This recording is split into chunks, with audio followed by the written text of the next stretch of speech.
1, 2, 1, 2. I've got a bit of a back feed on here. A back feed? Or whatever that might be. I've got some buzz going on. Have you? Yeah. They called it that in the 1970s. Technical term. Hello, 1, 2. No, come and listen, Luke. Okay. Hello. Just for everybody that is listening, because we are tuned on. Thanks for that. This is the pre-bit of the show, so this is what you get at the start. So Mick's buzzing apparently, and he wasn't out last night. So it's Saturday morning, live from across the Bostik Leagues. This is Back of the Net, where your weekend football begins.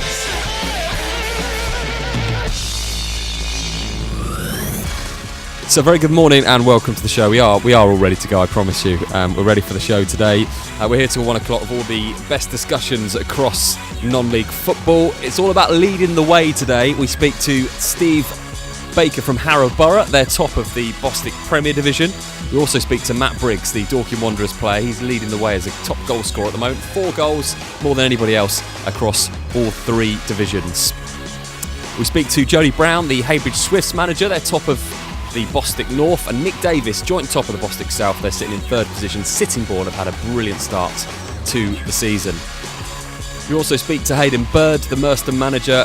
Mick Sullivan interviews Gabrielle Odenike, the Corinthian Casuals player, and plenty more of our usual features on the show for you to get stuck into this morning. We're delighted to say that Mark Ashford, the assistant manager here at Bowers Pitsea, and Wayne Franklin, the goalkeeping coach, have joined us in our makeshift studio. And as usual, we'll have Mick Sullivan and Peter Augustine to discuss the week's football, usual non-league football quiz, and a few other games for you to enjoy as well. Don't go anywhere, and don't forget you can get in touch across social media this morning. It's official BOTN. Get involved with the show and we'll get your thoughts on between now and 1.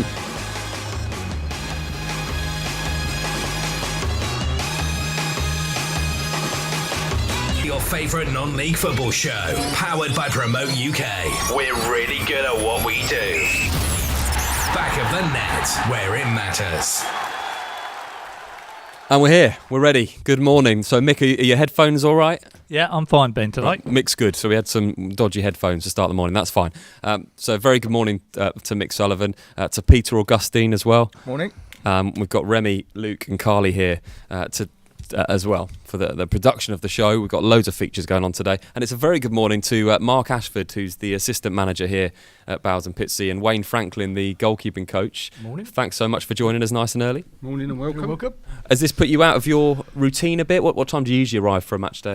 We're not usually far behind, Mark, are we? Actually, no. We like to get down early, get set up, have a quick chat about any late injuries or late problems that may occur. So we're usually around about this time, aren't we? 11, half 11ish. So players don't start. We've got to say that, haven't we? We look professional. Normally rolling about 10 past 2. 15 minutes for kick off. No, we're usually about this time. So. And we should say that the manager here at the club, Rob Small, wanted to be here today. Desperately. But his wife's given birth. She has, yeah. So massive congratulations to you, Rob, and wish you all the best. And so he won't be here for the game today either. No, he tried his hardest, but he can't swing it as much as he'd love to. But everything's in hand. Everything's good, yeah. Mark and Frank and myself. And today, you obviously you play an opponent that you've played recently, and you must know pretty well. Yeah, we've over the last few seasons from the 16 League days, really, Mark, haven't we? We've had some right good battles with them last year. We just missed out on the playoff places. They beat us 5-4 up there, which was a day and a half to remember. Or forget, we like to say. And then obviously recently, last week in the FA Cup, they beat us 2-0. Yeah, it's quite a unique thing as well, isn't it? You don't normally get to play an opponent 2 weeks running. Although you do see it quite a lot, often with things like FA Cup draws and playing someone in the Premier League the week before. But it does throw up some unique challenges because obviously you've seen them play, they've seen you play.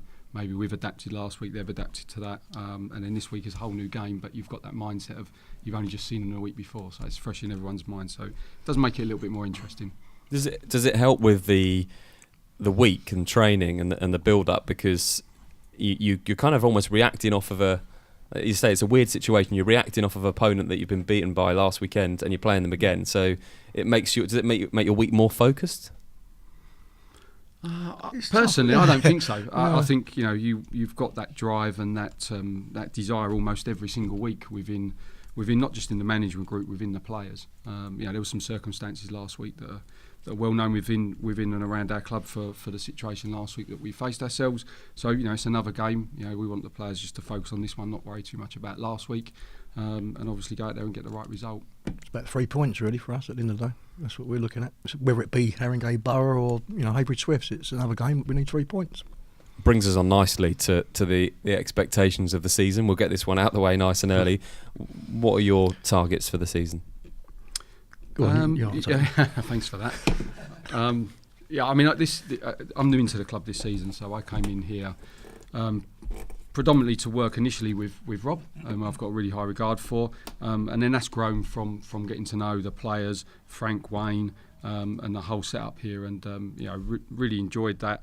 I think it's fair to say the club punches well above its weight in terms of its resources, the reality of that, and I've had 2 fantastic seasons back to back with the Essex Senior League promotion, getting to the semi-final of ours, and then last year first season in as it was the Ryman North, now the Bostik North, finishing narrowly outside the playoffs. So I think there's a reality check this season. We've lost obviously 2 or 3 key players, including Brad Warner. Obviously was a top goal scorer for last year by a long way, and I think there's there's obviously a reality check around that. So I think we're just sort of really trying to work every game, take every game as we come. It's very early in the season to sort of try and work out where everybody is.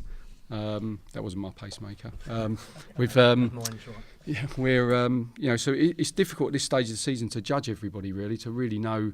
I think it's difficult to say yes, we're going to try and get in the playoffs, or we're going to try and finish mid-table. I think we really just want to do the best we can do with the group of players we're working with, and we've got a really good group here with a good attitude, and then see where that takes us. And I think it'll probably be 20 games into the season before you'll really understand, where the top teams are going to be and where the bottom teams are. And it's really interesting for us because we've not been here before and haven't seen you play before. So one of the questions we asked as we were coming in is I wonder what style of football we're going to see today. How are these 2 teams going to play? So I guess you can answer that for us now before we even see the game. Winning football. We like to play football. We do like to play football. Not sure what. Something's going on in here. We're in the club bar, big room, but you're there's about to meet the ghost of Bowers. We're not told you about that. Ghost of managers past. No, we do like to play football. Mark's a licensed coach, and he encourages playing good football, which we've done for the last few years. Even in the Essex Senior League, we play football. We hope you enjoy it. Yeah, hopefully you'll go away from here thinking this is a good setup here with some really nice people and a club that's going places.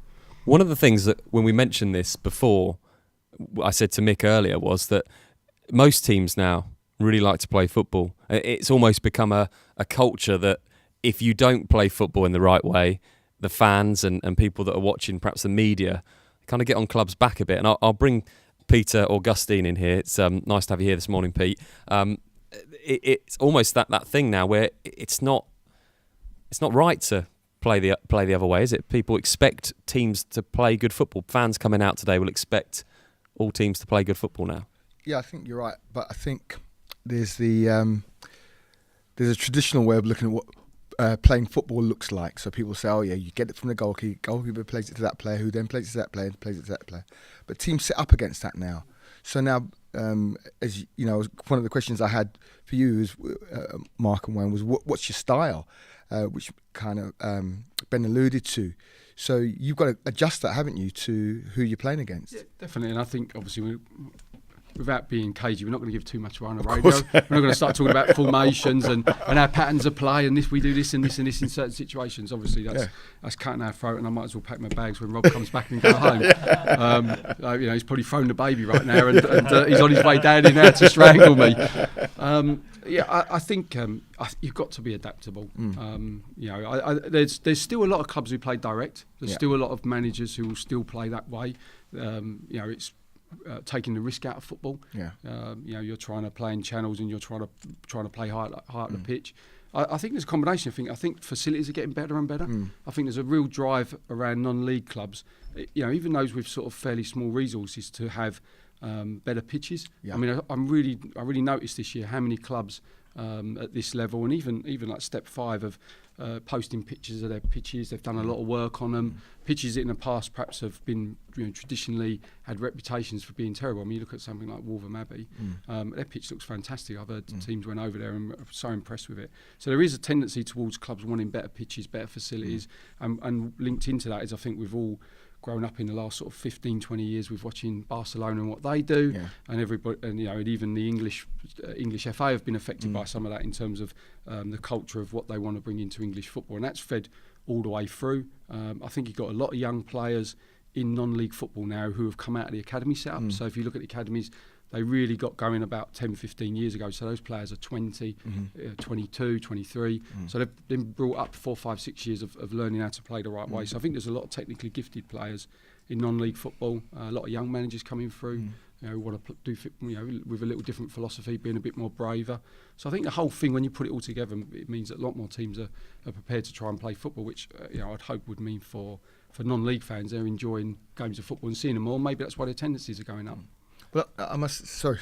You go, mate, it's fine. I did notice I've seen a couple of games so far, and what I've seen is that the teams seem to have a particular way of playing, and then don't change that when something changes in the game. And I mean, I know that's quite difficult, because once you've got you're getting success at something, and then something changes, for you to adjust that during the game can be quite difficult. So how do you? What are the kind of strategies that you might use Well, I think firstly you've got to know the game. So if you're playing a certain way with a certain system, there will be a way to break that system down. So if you look at any level of football, teams will come and play a different type of formation, and teams will have a way of combating that. It might be playing very wide down the pitch rather than through the middle. It may be that they'll set deep and play quickly on the counter attack. They'll play in a different way. How you look at how Mourinho sets his teams up sometimes, and when they're playing a team that he thinks they're going to beat easily, they'll play a lot more offensive, and he'll just have one holding midfield player, and he'll probably play Fabregas. And when they go and play somebody main Europe who's really strong, Fabregas to sit out. When he was this one, going back to Chelsea days, obviously Fabregas would have sit out, and they would bring in a second sitting midfield player. So I think you've got to be able to adapt. I heard, listening to last week's show, there was I think it was the Wingate and Finchley manager was talking about he doesn't believe necessarily in tactics at this level. And listen, football. The beauty of football is there's lots of different ways of doing it, and there's a million different opinions, and lots of them are right, and everyone's got their own way of doing things. But for me, I didn't agree with that. Passionately, don't agree with that. Listen, don't get me wrong. There's some players who don't want that. Within your group of players, and you've got to know your players, there'll be some who love the tactical stuff, there'll be some who love the fitness stuff, there'll be some who won't want any of that, and you've got to kind of try and tick off all your boxes with all your players, so that gradually you get into them all and influencing them positively in a different way, because not everybody's the same. And Mick, I'm just going to bring you in, because last season you spent at Merstham, and obviously that brilliant cup run that you had, you spent a lot of the season in the lower half of the league. The philosophy of football at Merstham was very much to play that attractive, neat way, which I know from knowing you that your views are probably that you need to change it up and you need to mix it up. And in some games, when we've chatted before, you said last season we needed to play a different way, and we weren't prepared to do that, and that got us into trouble. Most definitely. I mean, Hayden's style is like an overpassing style of football. It's attractive on its day, but you've got to have 11 players on the game on that day. You can't have 2 or 3 off it, whereas the whole thing breaks down. And, I did try hard to sort of say stretch the play a little bit without shouting long ball. But, I mean, football term is quite interesting about when you say football. Football can be a 30-yard pass. That's still football. Some people just treat football as like these little 10-yard little intricate passes. We were guilty on far too many occasions of overpassing, too many passes, no end product, getting caught and punished. Hence why we ended up near the bottom there at the end. Well, a good example of that, Mick, is Jordan Pickford gets a lot of airing at the moment with some of his passing from hand, kicking the ball. He starts a counter attack and he zips. We've got Wayne here, and he'll talk you through a lot more detail than I will. But he'll put a 50-yard, but he'll catch the ball his team are obviously being attacked. He'll catch the ball in a penalty area, or he'll intercept the ball in a penalty area, and he'll put a 50, 60 yard pass, onto the chest, onto the foot of a wide player, and suddenly they're on the counter attack. That's fantastic football to me. It's a 50 yard pass.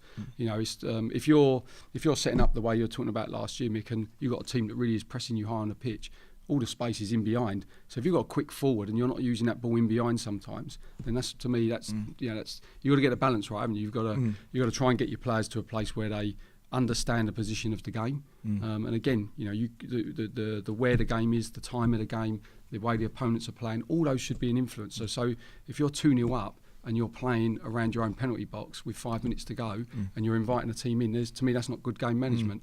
And you'd want your players to manage those situations. Equally, if you're 4-0 up and you've got 25 minutes to go, you'd hate to see your players launching it long. You'd want them to really encourage them to play.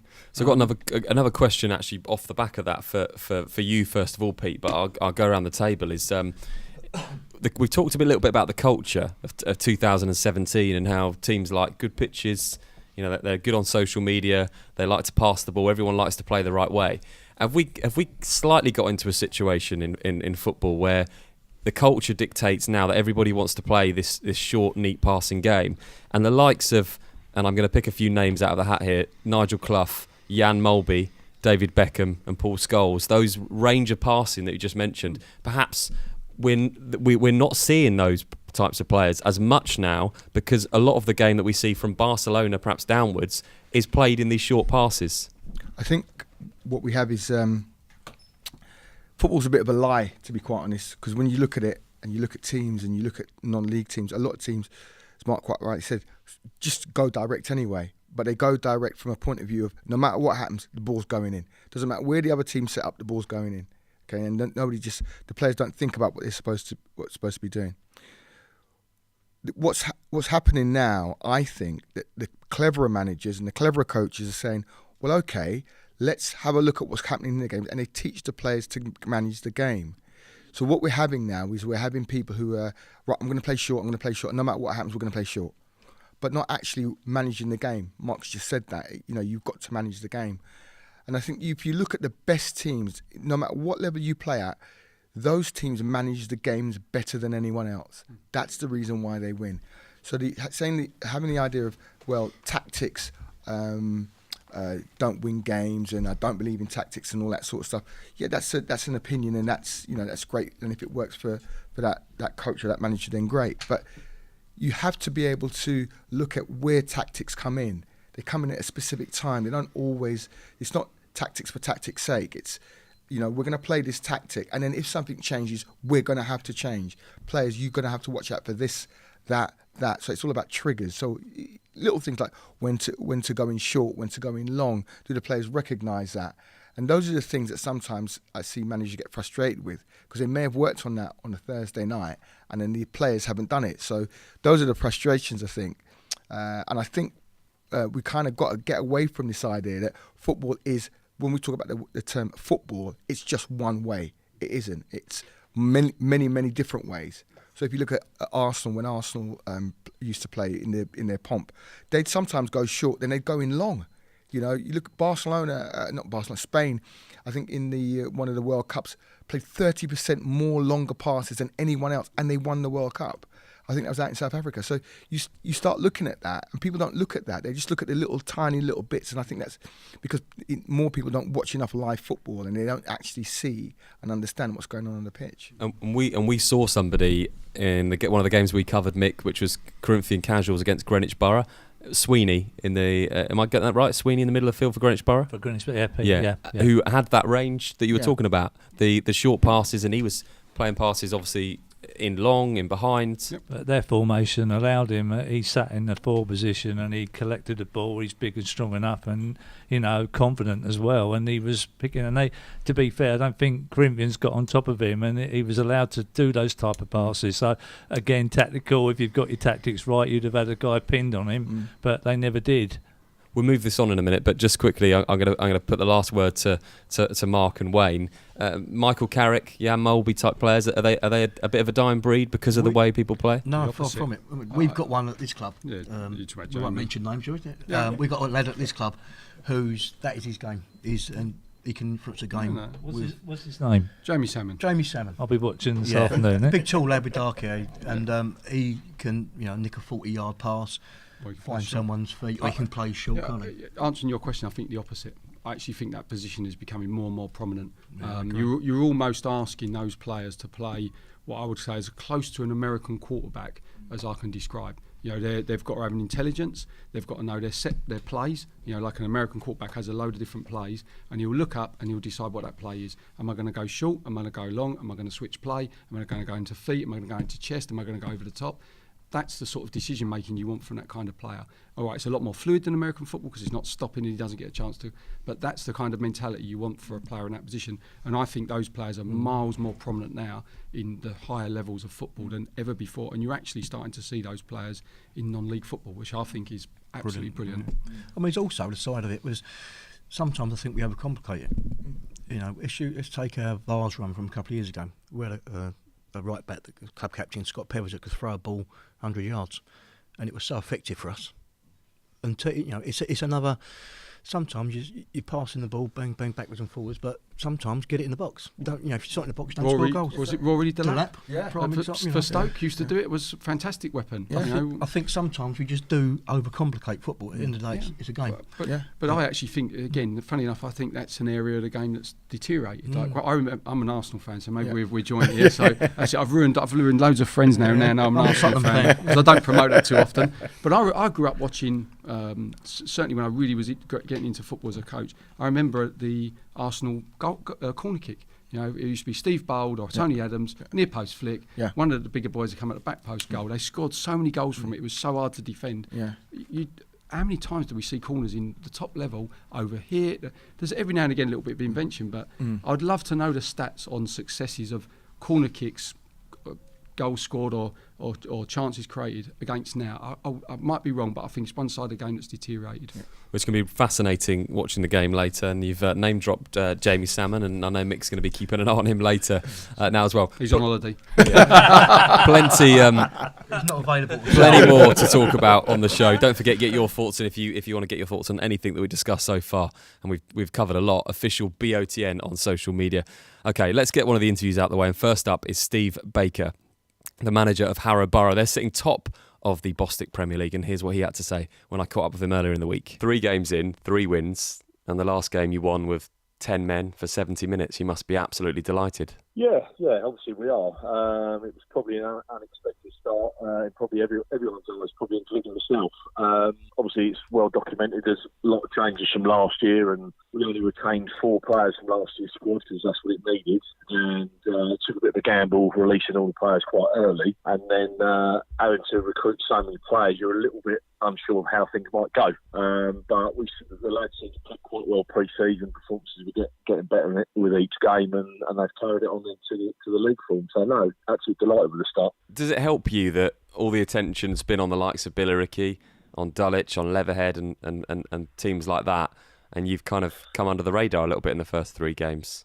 Yeah, I suppose there is a little bit. I mean, listen, we used to be under the radar at Harrow anyway because we're not a club that everybody else talks about, which sometimes is quite nice, and all the attention, like you say, is elsewhere, and no one's really taking too much notice of you. And I would imagine there's probably another 23 teams extremely surprised at where we're at the moment. But as a club, we keep ourselves pretty low profile, as do I. And I think if you say too much, sometimes you can set yourself up for a few things. Long may the attention stay in all the other clubs. And I guess the first couple of games, really good for you, good wins. But it was that game at the weekend against Leatherhead away that really drew the attention from everybody. Yeah. I mean, I'm not going to lie. I think we've had a little bit of fortune in the last, certainly in the first game and third game that we certainly didn't have towards the end of last season. But yeah, it was. I think everyone, probably apart from us, thought we'd go to Leatherhead. They're a good side. I've watched them in the week before. Got a few ex-pros down there, some good names, and they are a very good side. I don't think anyone probably outside our change thought we'd go there and get him. But not only was I delighted with the result, it was also the fact that we played with 10 men for 70 minutes, and I think between both sides we probably changed our formation about 10 times. It's like a game of chess in the end. So yeah, it was a cracking win for us considering the circumstances. You mentioned that team spirit. Is that what you put this brilliant start down to? It's down to probably 3 things at the minute. I think it's attitude, team spirit and probably desire. I mean, ability-wise, most teams are fairly similar in the league, but what's quite apparent at the moment that was missing towards the end of last year is I've got a group that actually look like they want to be there and look like they want to play for the club, and I've also got 4 or 5 new signings that have either come from the levels below or are really trying to prove themselves to either get back in the pro game or get to a higher level. And the only way they're going to do that is by playing well, and we've certainly seen that in the first 3 games. How far can that take you this season? Yeah, I mean, it's one of them. I'm certainly not getting carried away with it, and it's a bit cliche, but we've told the boys, keep your feet firmly on the floor, because as I know more than anyone, after last year, football's definitely got a habit of coming back to haunt you. But no, it's we've set internal targets for us as a group, but at the minute it's just take one game at a time. And what we've got a lot of confidence at the moment going into our next games. Who knows where that'll take us? Back of the net, where it matters. Yeah, that was a fascinating interview. A few things that I want to pick out from there, Mick, is I mentioned they were under the radar. All the talk has been about Billericay, it's been about Leatherhead, and they beat Leatherhead with 10 men for 70 minutes. They've won their first 3 games. It probably helps them a little bit that the attention is on all the other clubs, that the likes of Dulwich. It's definitely pressure us, Steve, but knowing Steve a little bit, the fact these teams are all so hard working. Whenever we played them, we've always had a hard game. They shut you down and they don't allow you to play. And if he's got a new group in there that've got a bit of desire and the right attitude, any team that's got those sort of those abilities are going to stop these better teams. They're outwork them, and Steve's teams do outwork a lot of other teams that I've seen in this league. And he mentioned exactly that. He said he had 4 or 5 players that have come from a lower level that need to prove themselves, and that is that's hugely important when you've got that hunger and perhaps you are real desire to prove that you can play at this level and perhaps beyond. We had that with when we won the senior league. Rob kept a group of players together for 2 or 3 years, and we progressed them through to play Ryman's football, and it worked pretty well, to be honest. As Mark will vouch for, we're a very hard-working group. There's a big culture down this football club now, which we tried to introduce in the last few years, which is now growing. Players will stay, players will talk, players will drink, they'll go out together. It's a very, very big family club now, and for us as a management team, it's so important that we're trying to inbreed that into the players. That it's. Wayne, can I ask a question? For these Essex sides, obviously I've come across a lot of them, but yourselves and Brighton seem a bit of a different type of club. They look to me, when I watched them at Tooting a couple of weeks ago, a similar type of outfit as what you are, like a tight unit together. And I'm not necessarily see that at a lot of the other clubs that are at this level. And it worked for me when I was at Merstham, same smallish club, tight group of players, done well in the Vars that year. You seem to be taking the same route as what I had at Merstham, and that's a very successful one. Well, I mean, Rob's a real young up-and-coming manager. He's very ambitious, he's very professional, and I mean, he really does, from to a point now, training nights, the coaching staff, we're not allowed in change rooms. We get changed in the referee's room, to just try and alienate us for a little bit from that. But the culture that we're trying to produce down here is, it's going right through to the youth section now. The youth section is come on leaps and bounds. As I say, you've got the youth teams and mascots, and it's a whole inbred thing with the club now. It's about the football club, not just the first team. It's the whole football club. They're the future at the end of the day. Me and Mark will be long gone, but some of these kids will be. Well, I'm a little bit older than you. They'll be coming through, and they're the future of the football club. And getting them in early, Mick. Do the boys just stay for a good sort of, whether it's Lucas Oat or whatever? Do they stay and have a good drink afterwards, or stay for an hour or two? Yeah, I mean, there's rules. They're players' fines and that, which a few of them last year would slope off after training, but now they've got to come in for at least one drink, because we have food on a Thursday night after training, provided by the club. So in their players' fines, as everyone knows, it's again part of the culture. They've got to stay. They've got to mix. Yeah, I think part of that as well is that and I'm not looking for a wage rise when I say this. Rob's done a really good job in looking at the players' personalities. I think he does a lot of research on his players, and before someone comes in, he knows what they're like. And as a result of that, you've got a really good dressing room where you can see the players really get on. It was one of the things that really surprised me when I came in here. There's a really tight group. They're you can see the banter at before, during, and after training. They are a really close group, and I think that's something quite precious at this level, because I think we can be the best management group in the world, but if the players don't want it together, and it is a team sport, if you want an individual sport and you want it to be about you, go and play tennis or golf. It is a team sport. So having that group close together and wanting to do it for each other is really important. We're here till 1 o'clock. If you want to get your thoughts onto the show on social media, it's official BOTN. Right now we're going to turn our attentions to the non-league football quiz. I don't know if you've been briefed, guys, about this. I'm sure you might have heard it from last week, and we'll take Mick's notes away from him before this. Luke will sort that out, so there's no cheating. 5 questions on our non-league football quiz. You can play along wherever you're listening. The non-league football quiz. Bring it back to me. I need that for the show. Mick's just having his notes taken away from him. I don't need all that tape. Bit of cheating last week. I can't look at anything else. Okay, so the non-league football quiz. Just take his glasses away. It's easy. We've got 5 questions, and it's a good one. It's a good one this week. So official BOTN if you want to get your answers to us across social media. Everyone got pens and paper? Everyone's ready to go? Mm-hmm. We'll go through the answers separately, and Remy is the official adjudicator of this quiz. Okay. Question 1. The Lobsters are the nickname of which football club? Is it A, Redhill, B, Staines Town, or C, Canvey Island? The Lobsters are the nickname of which football club? Redhill, Staines Town, or Canvey Island? That's most people getting their answers down quickly. Yeah. Hey, can I just ask, are you playing separate teams? Yeah, you guys are playing separately. That's fine. We don't mind being the back four, do we? We'll be the first half. Yeah, okay. Question 2. Which current national South side reached the 4th round of the FA Cup in 2008, setting up a tie against Liverpool at Anfield?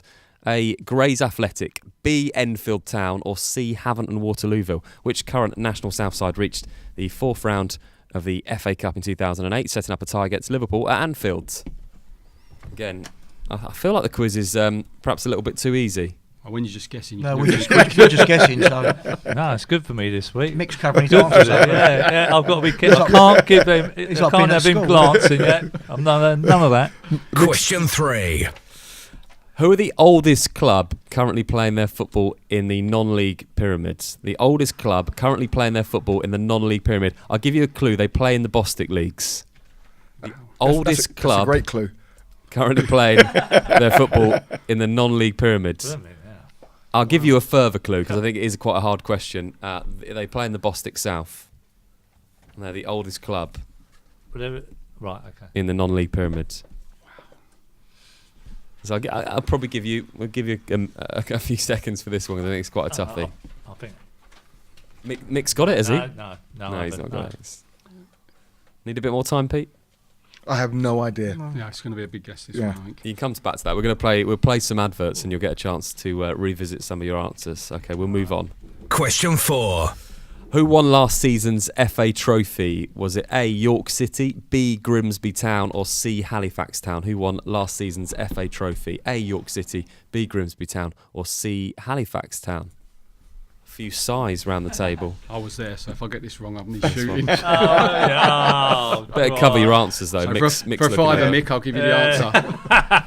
Mick's looking. Okay, last one. Question 5. If you don't count those that include the word Town, United or Rangers, there's only one team from the National League down to the Bostik Division 1s that has a triple barrel name. Can you name that team? So if you don't count the word Town, United, Rangers or City, there's only one team that has a triple barrel name. Can you name that team from the National League down to the Bostik League Division 1? Just one team. And Mick is, if you're watching this back on the video, just have a look at Mick, because the thought that was going into that. Just one team with a triple barrel name, if you don't count City, United, Town or Rangers. So you thought the quiz started quite easy, but it's tailed off for me big time. My writing has stopped. I think my pen stopped working. Can I just ask quick? Bostik South, that doesn't mean the Southern League. That's not Bostik.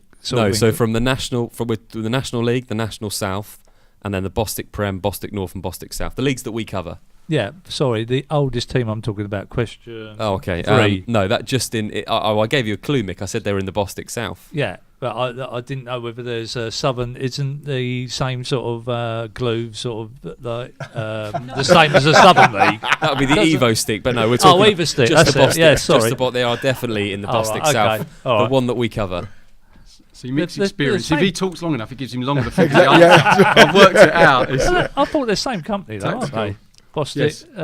They are, but we don't cover the Evo stick Oh, leagues. no, I'm just checking. That's all right. Okay, I want to make sure I've got the facts right. Answers on social media, official BOTN, and we'll be back after this. You're listening to Back of the Net, powered by Promote UK. We're really good at what we do. Times are changing. We now live in a digital world where 9 out of 10 people use the internet to look for local goods and services. Whether in front of a computer at home or on a mobile phone on the go, people expect to find what they want, when they want, quickly and easily. The question is, can your business be found? At Promote UK, we specialise in getting local businesses found online. One highly affordable package will give your business a stunning mobile responsive website, which we guarantee to get to the first page of Google and keep it there. And we take care of everything: copywriting, design, hosting. We even offer unlimited amends all year round for no extra charge. So, whilst you're busy focusing on your business, we're busy making sure it can be found online all year round. Start your Google Page One journey today with a free online health check by visiting promoteUKLimited.com. Promote UK. We're really good at what we do. Are you looking for a little bit more than a good meal at a pub? The Half Moon is a hidden gem located in the picturesque village of Charlwood on the Surrey-Sussex borders. Proud of old traditions, this old English pub offers tasty fresh food with locally sourced ingredients, comfortable dining and traditional bar area, as well as a lovely garden for your enjoyment. Evening with friends or lunch with family, whatever the occasion, you can expect our friendly and welcoming staff to help. Half Moon Charlwood. Check out our Facebook page for upcoming events and live music. Need to refuel? Whether you're heading home or away, get ahead of the game and refuel at Dorking's Service Centre. Dorking's local retailer of quality BP fuel, Costa coffee and food to go. Find us at the traffic lights close to Dorking Halls or at dorkingservicecentre.com. From Premiership to Playground, MH Goals has everything you need for an outstanding football match, including aluminium and steel football goals, nets, line marking machines, team shelters, boot wipers, and much more. Buy with confidence direct from the manufacturer with great prices available across our whole range of sports equipment. What's more, we offer fantastic discounts for all FA affiliated clubs. We pride ourselves on British manufacturing. We make all our football goals here in the UK and conform to the latest British and European safety standards. So call MH Goals direct on 01502 711 298 or visit our online store at mhgoals.com. Back of the Net, the official partner of the Bostik Leagues. Join us from 2:30 for live coverage from today's game. Back of the Net, where it matters. Back to your favourite non-league football show, powered by Promote UK. We're really good at what we do. Back of the Net, where it matters. Well, I'm not sure how the ad break was for you, but the talk of the quiz here, Mick is still absolutely stumped. So if you're watching this again, you can just have a look and see. He's trying to think deeply, I think, about questions 3 and 5. Pete, we're really not sure about where he's got to. And you guys, you actually think you've got a few of these? One or two. Yeah. I think I might have 4 of them, but I don't know. And Remy thinks that we should give everybody a clue for the last one. Yes. Yeah. Okay, I'm going to give you a clue for the last question, question number 5, which was, if you don't count those that include the word Town, United or Rangers, there is only one team from the National League down to Bostik Division 1s with a triple barrel name. Can you name that team? I'll give you a clue. It's on the coast, and you might go there for a holiday. You've got it, haven't you? That's probably too much of a clue. Yeah. Right, let's go through the questions. Question 1. The Lobsters are the nickname of which football club? Was it A, Redhill, B, Stainstown, or C, Canvey Island? Pete, what did you get? Canvey Island. Okay, any other answers? Redhill. Redhill, where we went. Redhill. Okay, Remy's doing the scores. Pete, you don't get a point because it was actually Redhill. Pete, that's our neck of the woods, and these boys have got that. I can't believe it. I've got to laugh, Pete, when you said Canvey, I must say. I just thought Canvey Island. They've got a bit of water. We're playing on Monday. Yeah, we got. If we go over and start calling them the Lobsters, I'm not coming home alive. Okay, so Pete's one down. Question 2. Which current national South side reached the 4th round of the FA Cup in 2008? Pete, what did you get? Havant and Waterlooville. Nick? Yep. Everybody get Havant and what Yep. it was, Havant and Waterlooville. They beat Swansea in the FA Cup 3rd round replay to set up a tie against Liverpool at Anfield. They went 1-0 up through Richard Parquet's header before Lucas equalised, and then Alfie Potter put them back ahead before Ben Owen levelled, and it was 2-2 at half-time. Liverpool then went on to win 5-2. Okay, we all got that one then. So it's just Pete that's just a little bit behind at the moment, but I'm sure you got a lot behind. Just one. Question 3. Who are the oldest club currently playing their football in the non-league pyramid? I gave you a clue. It was in the... I actually gave you 2 clues. I said it was in Bostik South. What did we get? Mick, we'll start with you. I'm stumped by this, but I can only think of 2 at this minute, and that's Faversham or Hastings. Corinthian Casuals. Yeah. Oh, That's what I've Pete, what did you get? Yes. I didn't have anything, but I agree with Wayne. It's Corinthian Casuals. God. It wasn't. The answer is actually the first club to register in the south of England was Cray Wanderers. The club Really? were formed Wow. by the workers of local railway of Kent. So Cray Wanderers played a major part in developing football in southern England. Wow. They never became a top level side. And actually, if you go onto their website, it does say the oldest club in I think it's London or the south of I England. think you probably are right. Yeah, God. So there we go, Cray Go Wanderers. home educated today. I've learned something new. Well, they were in the north last year, and they got switched, so that's what threw me a little bit. Mick would have got it otherwise. Well, I blame Mark because I nicked that off Mark's answer. They'll teach you the copy. Yeah, will do, yeah. That was the clue that I wanted you to give. I was just like, because you've said they're a South team, you're just going to be thinking are the ones that have been in the South for a while, but they haven't, have they? So that was a naughty question. Yes, wasn't it was. That's mean. Question 4.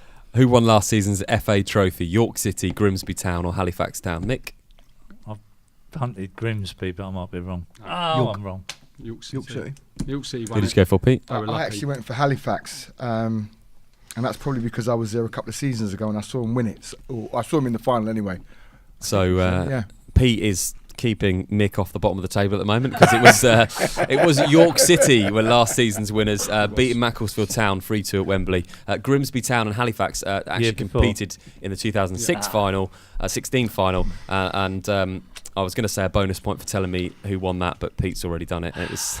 Do I get a point for that? Yeah, let's give. No, he's not It's up to having no. Remy. There's no way I'm coming bottom in it. That was Scott McManus who scored the only goal of the game in that one, 48th minute, 3-2 the game. Actually, when I wrote this quiz, I actually put. I started by writing who were last year's winners of the FA Trophy, and I realised that could have been a really naughty question to put in because it would have actually been. But you'd have got the point then, Pete. So. Yeah, so I'm half a point.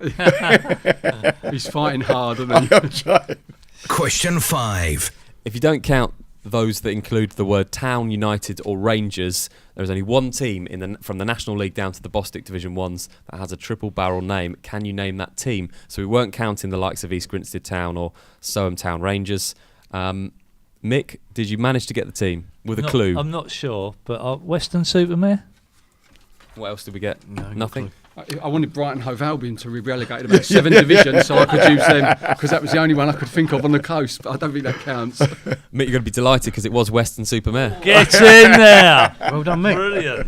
So that's the end of the No non-league one got football that. quiz. Can I just say, no one got that one? Yeah. No. Right, thank you. Right, over to Remy to tell us how everybody did. Okay, so we've got joint winners, so we need a tiebreaker. Okay. So do we have a tiebreaker? We can have a tiebreaker. Yeah. Okay. So what can the tiebreaker be? Who's the joint winners? Who do you think are the joint winners? Is it me? Is that me? I love your optimism, Pete. Positive thinker, I like it. Pete, you just sit this one out. Oh, okay. Is that a clue that he's not me then? I'll tell you what I'm going to do. We'll go off the last question. So we figured out that it was Weston-super-Mare. I can tell you that if you counted Town, Rangers, United, then there were 6 clubs that would have triple barrel names. Let's see how many you can name of those. Do another question. It's not an option.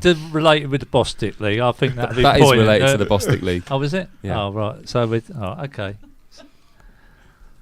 Oh, how many can you get that have got triple barrel names if you count the word Town, United, Rangers?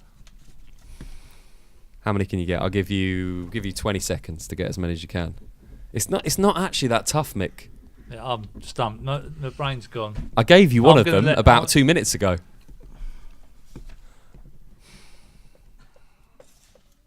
I feel like I should give clues, but yeah, give me a clue. I need we've been to one of them already this season. We went to one of them at the end of last season. Still not going to get it, is he? Pick another question. I got 4. I'll let them win. All right. What did you get? 4. Go on then. Obviously Bowers and Pitsea. We're not including are we? You didn't say that. You said 3 words. Okay, we'll give you that. Go on then. Thank you. Tooting and Mitcham. Yeah, United. So that's 3. Yeah. Soham Town Rangers. Yeah, you got that division, one. And I've got East Grinstead Town. Yeah, you could have also had Bognor Regis Town, Hemel Hempstead Town, or East Thurrock United, and there are a couple of others if you're counting the word and, Hampton and Richmond being one of them. I think we'll give it to them, shall we, today? Yeah, well done, guys. You are the quiz winners. Mick's never happy when he loses. It's always like as an injustice, I think. Yeah. His prize is a Ferrari. Bowers and Pitsea shirt. Yeah. Okay. Do let us know how you got on official BOTN. I'm sure some of those questions are going to spark a little bit of debate. We continue our theme of leading the way, and I caught up with Dorking Wanderers player Matt Briggs yesterday. He leads the way, having scored 4 goals this season, top scorer across all 3 divisions so far. Matt, 4 goals in 3 games. It's easy, this Bostik Premier League stuff, isn't it? Pleased with the start. I think as a team, we've been a bit on-off on the start, but pleased with my performances so far, I would say. And have you set yourself a target for goals this season, having stepped up a league? I haven't really set myself a target as such, but I mean, you just score as many as you can, really. But yeah, I mean, not a target as in goals, but I just think performance-wise, as long as I keep playing the way I am, I haven't got a number target as such. And it must be strange for the whole team, because the most of you have stayed together from last season, and it is a bit of an unknown, isn't it, when you make that step up a division to sort of opponents and how games are going to go. Yeah, I think that's like the thing where we're playing teams at the minute and we don't know what's a good result and what's a bad result, really. So, big step up this year. We've kept pretty much the same team. A few new players in. But yeah, I think a slowish start, but I think big weekend ahead and we can push on. And I guess every player, as a player, you just want to play at the highest level you can. There was a lot of interest in you last season from Football League clubs. I'm sure that will continue this year. But for you, just testing your levels, the higher you can go, the better. Yeah, I think it's definitely good to test yourself as much as you can. And obviously, if the circumstances sometimes apply, you can go a lot higher.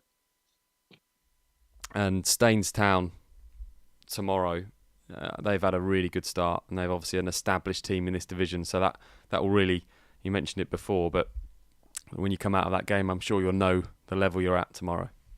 Yeah, I think that this is probably the biggest test, definitely the biggest test so far.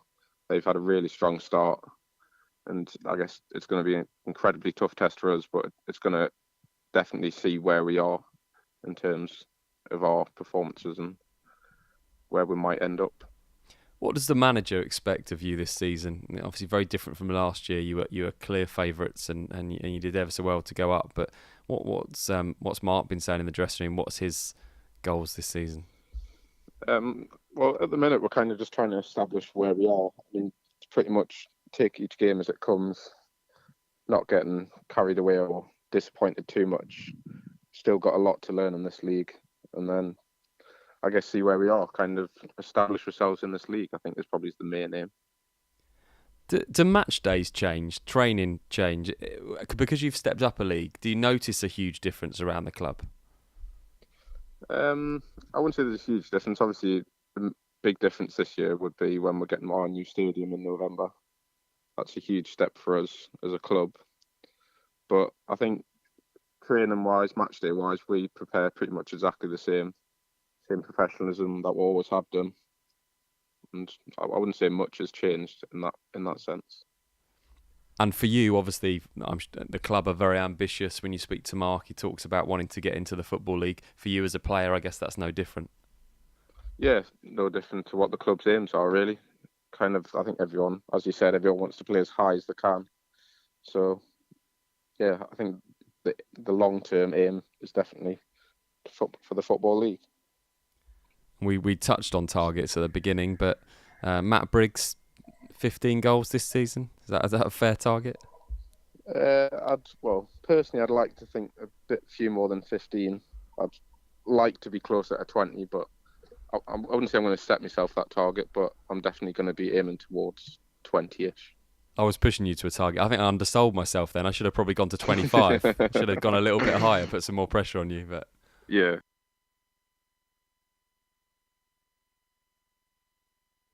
Yeah, fascinating interview with Dorking Wanderers player Matt Briggs. And Mick, we know a bit about Matt Briggs. Saw him last year, obviously in the playoffs. Didn't have his best games in the playoffs last year, but he started this season, made that step up, had a lot of interest from Football League clubs last year. I think it was only that injury in the second half of the season that probably stopped him potentially having an offer to play in the Football League. He started really well. 4 goals in 3 games is a decent return. Yeah, he's lightning quick and he's got quick feet as well. 2 great attributes for a player that's going to go into the pro game. And I think it's a matter of time that someone's going to pick him up. I think it was Millwall that he was doing some training with. And luckily for Mark, they haven't picked him up. And or they'll probably monitor him this season. And I can only see him having a fantastic season. Watching him in that pre-season friendly we went to, Ben, he was lively then, wasn't he?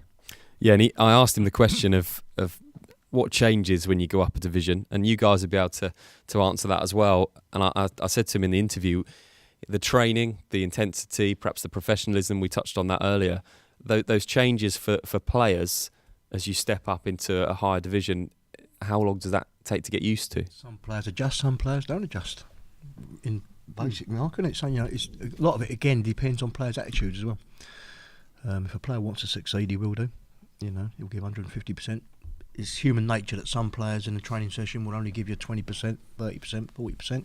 So it's really, it's a step. No matter what league you go into, it is a step. I think the real benefit to the players is obviously the fact that if you're talking about a real step in that they're going into maybe from this level to national level or even into a full-time professional club, they're likely to be training full-time. And I think the benefit to them of having full-time sessions is huge. You can't underestimate that. The extra fitness that comes from that, the improvement on their touch, the time they've got to spend on maybe working on some of their weaker areas. You've got to remember all the lads that play for us are all working. They'll come and play on a midweek game and they've done a full day's work. Some of them are in manual jobs, on construction sites or things like that. So to be able to step away from that and concentrate full time on football is obviously fantastic for them. And generally the ones who do get picked up are also the ones who really embrace that and will really go for it. It's I think there's been quite a lot of players in the last few years now, and I think it's starting to become a bigger trend where clubs are starting to look in the non-league market and starting to realise there's some really good players. And I think it comes back again to a little bit what I said earlier about the amount of ex-academy players who are playing non-league football who maybe were physically behind everybody else when they got released, or maybe mentally behind, because a lot of young men mentally mature later on, and suddenly at 22 or 21 or 20 the penny drops and they physically have reached their peak, and it all falls in and suddenly they start shining. Someone picks them up and takes them into a club. I mean, you've got Lamar Reynolds who played at Brentwood last year, and he's gone from this division straight into full time at Newport County, hasn't he? And getting rave reviews over there. He's gone like that from this division to that. So you've got the young lad Liam Nash, who went over to Gillingham. Liam Nash, he's not broken in. He's only getting little bits and pieces at the moment, but again, He's got, I think, a 2-year contract there. And so there are players making that step all the way from here, all the way to the pro game. And I think there are more and more clubs recognising that. And I think that can only be good for non-league football because it'll attract more players and obviously more clubs watching it. We had a guy from here went for Dagenham 2 seasons ago. Shamoni Barnwell, who's now, I think he's at Hastings on loan. I think he is, but he had a 2-year contract at Dagenham. When we're talking about the likes of Matt Briggs from Dorking Wanderers, Pete, and he's touted last season, the likes of Portsmouth and I think even a couple of Premier League clubs, maybe Crystal Palace, were looking at him. Can you always tell with a player that they will adapt to that level and be able to play at that level, or is it simply a case of, as a club, you're taking a chance because stepping up the leagues, even from the Bostik South to the Bostik Premier Division, you just don't know if players will be able to step up to that level? Well, you can look at them technically and think, well, they could cope, but a lot of it is around their mentality. How do they cope with this idea of training 3 or 4 times a week? The fact that the coaches actually don't tell them what to do, and they've got to work it out for themselves. They've got triggers and clues from their teammates. They've got to deal with some of the changes in culture professionally. That's quite difficult. Travelling. Yes, right, yeah. More travelling. Exactly, yeah. Bigger distances. Yeah, staying away from home a lot longer, that sort of stuff. Maybe having to move away from home and staying in digs for a few months, before they get their own place, and having to deal with the culture of wherever they've moved to. So if they say from London and they have to go and play maybe somewhere up north somewhere, you got all that they got to deal with. And if they can deal with that, then they can make it. But technically, I don't really believe that there's a huge jump from going from non-league up into the league, especially from, say, conference to, say, League 2 or League 1. I really don't believe that.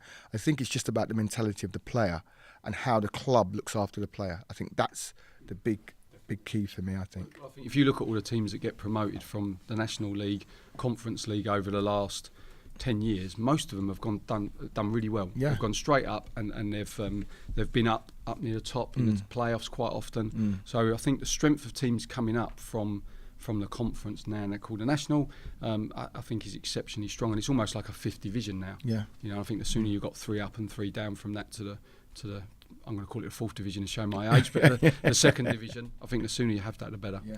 And Mick, we're talking about the Bostik leagues at the moment, but in the Combined Counties League, we saw Ashley Naderson, the end of the previous season to last, go from Hawley Town, where he was banging in goals for fun. I think he got almost 100 goals, didn't he, in a couple of seasons? Yeah, he got 99 in 2 seasons for Hawley Town. And he made that step to Fleetwood, and it's taken him, interestingly, a year at Fleetwood in their development squad, and he's last week made his debut in the league for Fleetwood. So you mentioned it there, Pete, just that little bit of time that perhaps it can take to adjust, and the club have obviously looked after him the right way. He's had to move away from home. He's always lived in this area, lived in Surrey, where he grew up, and Mickey's made that step into the Football League now. Yeah, I wasn't quite sure whether Ashley had that type of attitude. He was a big fish in a small pond down at Hawley, and obviously Juppy's done a great job for him there.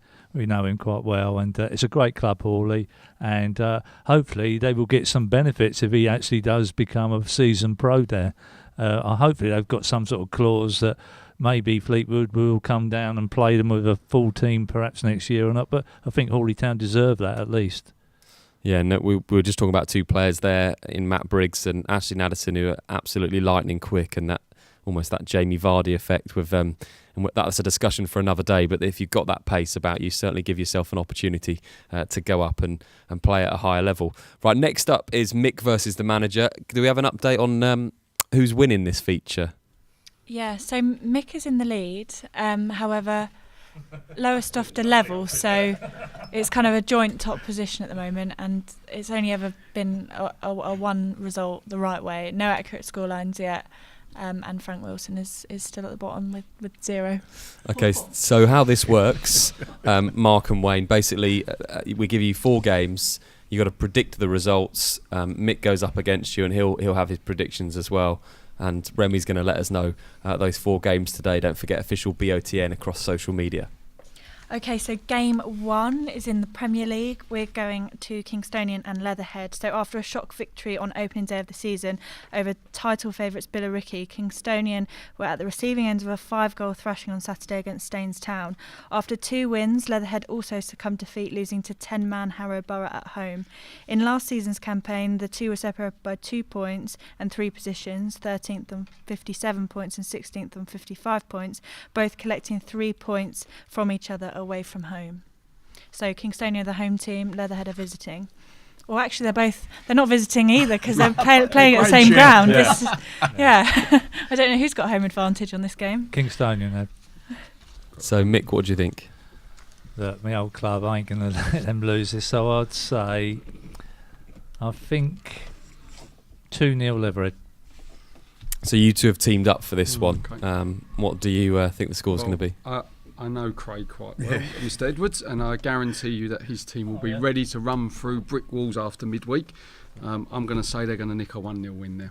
Can I just say I would agree with that, but I was looking at their back line. They look a little bit pedestrian for me, so that's why I fancy Leatherhead. We're going to let Pete have a go as well because he's sitting it. It would be rude not to. So Kingstonian Leatherhead for you, Pete?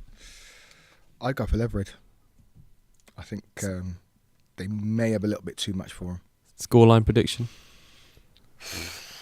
Could be a bit cagey. 1-0. 1-0 Leatherhead. To Leatherhead. Yeah. Okay. First game done. Okay, so game 2 is also in the Premier Division. Harrow Borough have U-turned their form of last season, which saw them avoid the drop zone by the skin of their teeth, just 1 point separating them from 22nd place and relegated Canvey Island. Winning 3 out of 3, Harlow Town, Wingate and Finchley and Leatherhead. Tunbridge have also had a flying start to the league, not losing any of their fixtures either. Wins against Hendon and Brighton Region and a goalless draw against Margate positions them 3rd with 7 points. So it's top of the league. Harrow Borough, who have won 3 out of 3 against Tunbridge Angel, who haven't lost a game and are sitting 3rd with 7 points. Mick? Yeah, quite interesting. I know Stephen Barry. A draw. 1-0 Tunbridge. Yep. Go on with it. We're divided, me and Mark. Yeah. I've gone for a 2-0 win Harrow. Mark's gone for a 1-1 draw. Go on. Let's go 2-0 Harrow then. Pete, what do you think? Tough one, this. Because it's early in the season. I'm going to go for a draw with this one. Yeah. Draw for you. We will be seeing Tunbridge Angels in just a few weeks as they take on Leiston. It's one of our games. Okay, so the last 2 games are going to stay in this division. So Barking and Heybridge Swifts. Both Barking and Heybridge Swifts had FA Cup preliminary round replays after draws with Haverhill Rovers and Saffron Walden Town. Both clubs, however, progressed in the competition after high-scoring return fixtures midweek, where Barking won 4-3 and Heybridge won 6-1. In the league, the hosts have collected just 1 point out of a possible 6, whereas the visitors have collected all 6 and sit top of the Bostik North. Well, I don't know a lot about these teams, so it's a bit of a punt. I would say, just going on the fact that Heybridge Swifts have got 6 points on the board, that maybe they nick a 1-0 win, or no, 2-0 Heybridge Swifts. Going away today. This is interesting because we had a drink with both managers last night. Wow. So we was having this debate last night. There was a Can lot we of switch that fixture? Yeah. This is unfair. There was a lot of banter last night between them, actually. Yeah, it was like a Bostik North managers meeting last night. With, there was more fake information than MI5. It was quite an interesting game to watch and an interesting chat in the bar because everyone kept coming in. And then when Jodie and Glenn said, "Oh yeah, we got each other tomorrow," that was quite interesting. Yeah. Are we going to go for a 2-1 Heybridge win, Mark? Yeah, it could be tight. I mean, Heybridge has got a couple of players suspended from red cards they picked up, but yeah, it's going to be a very tight game. We think Heybridge is going to nick that 2-1. Do you want to have a go at this one? Yeah. Again, I don't know too much about both sides, but because it's so early in the season, I think that there could be a home win here. A little 1-0. A little 1-0 for Pete. Yeah, a little 1-0. Little cheeky 1-0. Yeah. 89th minute. I've played for both clubs. He's even calling the minutes now. That's got to be extra points if he gets that. Final game then today. Final game is Bury Town and AFC Hornchurch. After their unsuccessful playoff campaign, AFC Hornchurch have begun their season with fighting spirit to once more chase promotion. 2-0 victories over Grays Athletic, Brentwood Town and a 3-0 win over Sturham Town Rangers sees the Urchins progress in the FA Cup and collect maximum points in the league. Bury Town put 6 past Hertford Town to climb the ranks of the Bostik North and accumulate the highest goal difference so far. However, a midweek defeat to Tilbury sees the Blues exit the FA Cup. Okay, Mick, you can kick us off. I'm a bit of a fan of AFC Hornchurch because I watched them pre-season against Kingstonian, and they've got some firepower. They've got your old striker up there as well. So again, it looks like I'm going to go away all the way here. I'm going to say 2-0 to AFC Hornchurch. Yeah, and to be honest with you, I went and watched Hornchurch play Grays, and it was 0-0 written all over it until Brad produced a little bit of magic, and suddenly it was 1-0, and they nicked 1 later on to make it 2. However, Bury Town have started well. You know, I mean, they had a really impressive performance turning over Hertford Town 6-0 at Hertford Town, and you know, I know the manager a little bit up there, Ben, and he's got a very young group, a hard-working group. We're going to say that it might be a 2-2 draw there. Maybe a Hornchurch narrow win, but we're going to go 2-2. And the last word from Pete.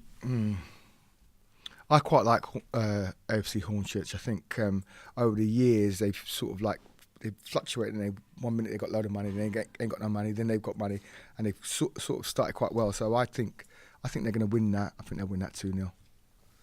Okay, all the predictions are in, Remy. So we'll see how Mick does versus the managers again this week. You seem to be shaking your head a lot today, Mick.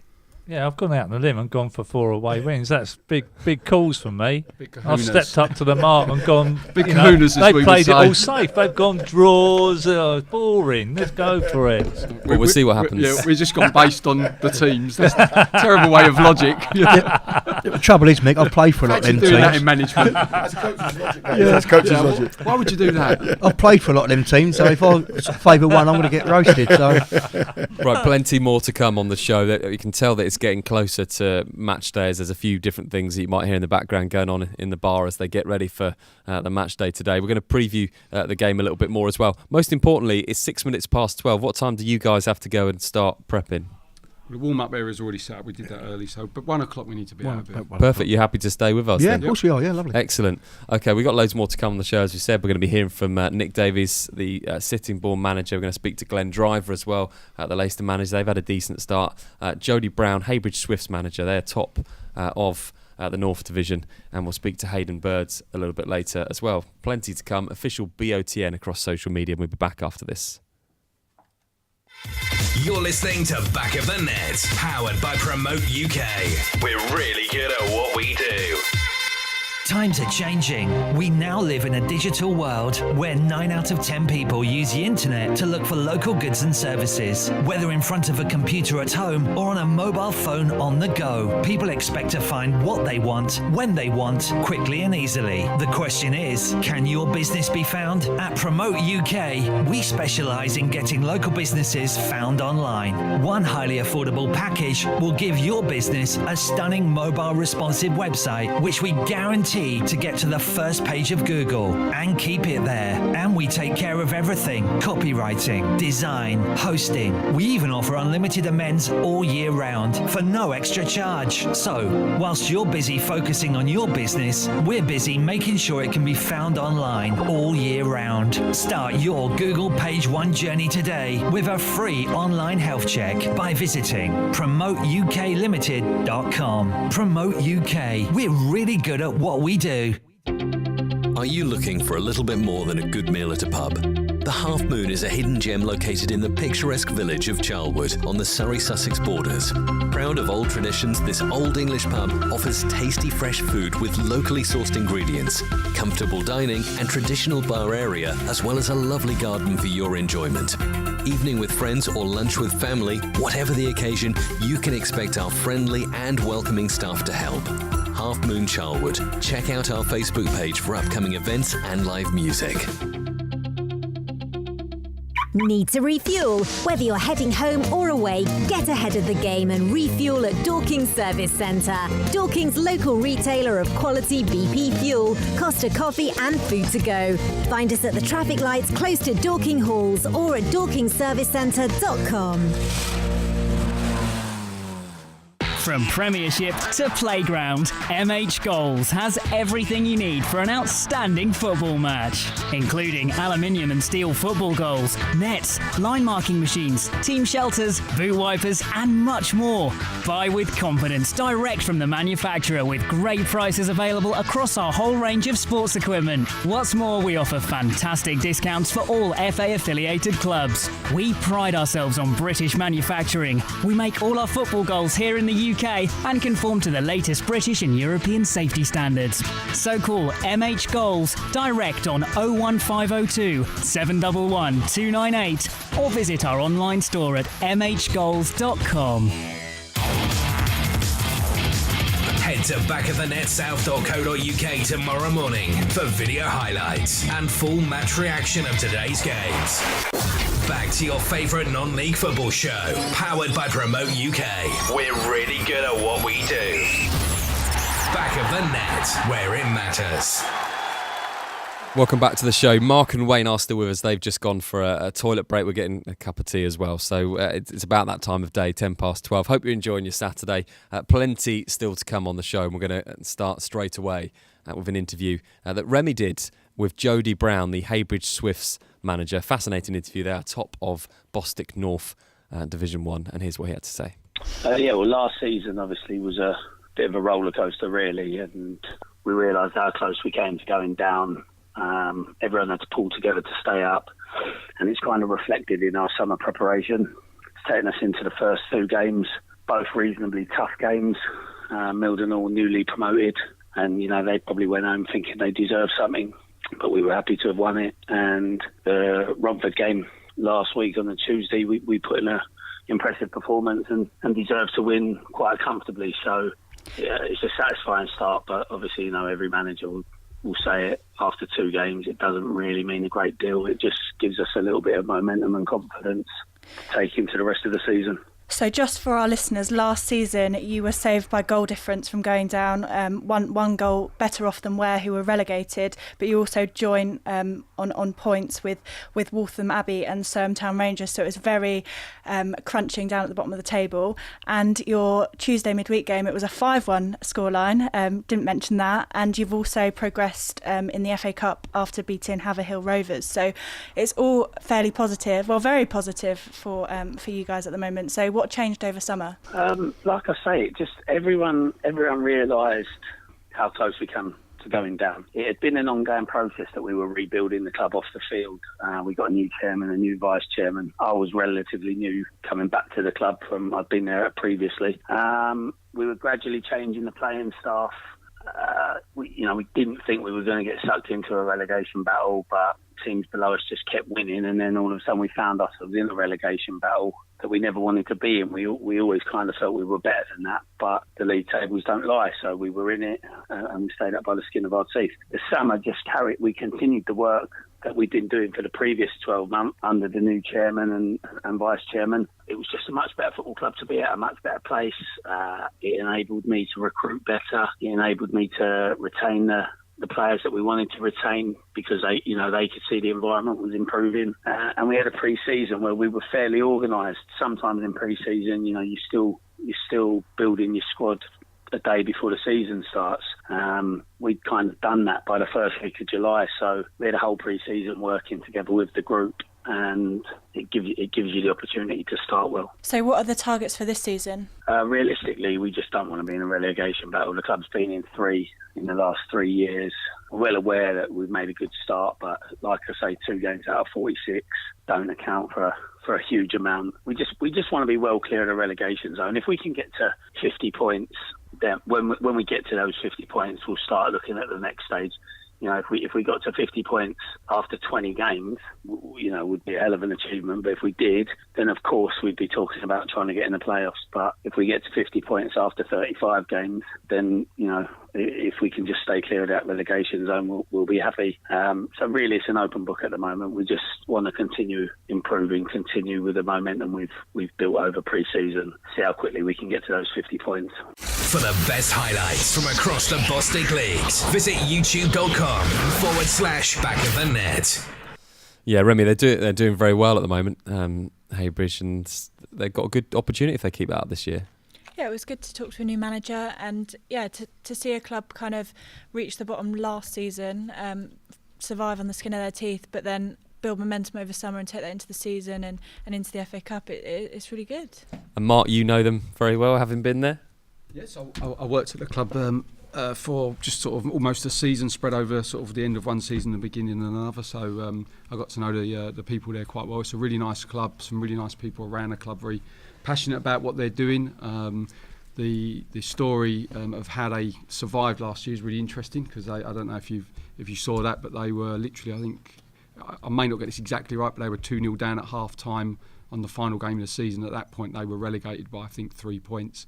And I think they had either scored one or had a man sent off and then scored one, but they came back and won 3-2 with a goal right near the end of the game, which is a crazy way to stay up. It was a second season running, I think they'd won on the final game of the season to stay up. So I think that gave the club a real jolt.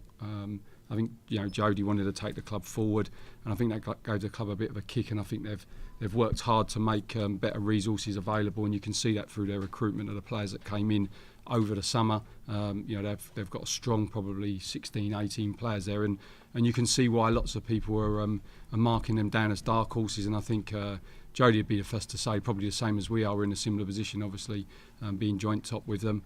Just thought I'd throw that in there. But they, it's 2 games. You play 2 games in the season, and it might turn out that those 2 games are against weaker teams. As after 20 games, you may look back and realise. We've lost. We've beaten teams that are actually weaker in the division, and when you come against better teams, maybe that's more of a reality check. So I think it's going to take a while before teams settle down, and we've really got an idea about where everybody's going to be. I think it's a really tight division this year. I think there's probably 3 or 4 teams in it I think are really struggling. I'm obviously not going to name them, but just by looking again at the player recruitment and their setups. But I think other than that, it's going to be a really, really tight division this year. And the team that does the basics the best over and over and over probably be the team that ends up winning the division, because I think it will come down to sort of that sort of setup. But I think Heybridge, as I say, it's a really good club. There's some really nice people there, and I think they'll have a good season. And so they've done really well with their player recruitment. So, and it's our first season covering the North Division. What we noticed in the South Division last year, it was there was a huge gap between the top 6 teams and the rest of the teams in the division. A really, really big gap. We had teams finishing 90, 100 points. That's not going to quite be the case this season in either of those divisions. No, obviously I've been heavily involved with the South for a fair few years now. There's local banter and rivalry, which was a stronger league, and I suppose that will always go on. The North will always say probably they are, but in reality I think the South are personally. But I think people can see there's a carrot being dangled to go the next one up, particularly with all the geography changes and everything. It's there to really go for it this year. And we'll get you to explain those geography changes later on in the season as well. It's an exceptional season, isn't it? It's a really one-off this season, with the fact that there's going to be an extra division next year at step 4 and step 3. Geography, that will change and make it easier for teams. There's obviously only one team being relegated from a lot of those divisions this year, so some teams will go the other way. Some teams will say, actually, do you know what, we're going to bring in a group of young players this year and accept some pain this year, knowing we're going to be stronger for it next year. And you'll have a different philosophy from different clubs around that, and obviously, the future will be that it'll be smaller divisions, less games, and again that'll have an impact, I think. So yeah, it's very interesting this year in terms of the way the FA have restructured it. I think it's long overdue, especially helping some of the clubs where they're travelling and things like that. So, and obviously the fans themselves as well. And if they haven't got to go to so many midweek games, that hopefully helps attendances. So I think it's a good thing, but it is definitely going to have a factor. I think what was interesting last year, I think I'm right in saying that the team that went down with the 4th place or 3rd place team in the North, that went down last year or end up being reprieved, which was Ware.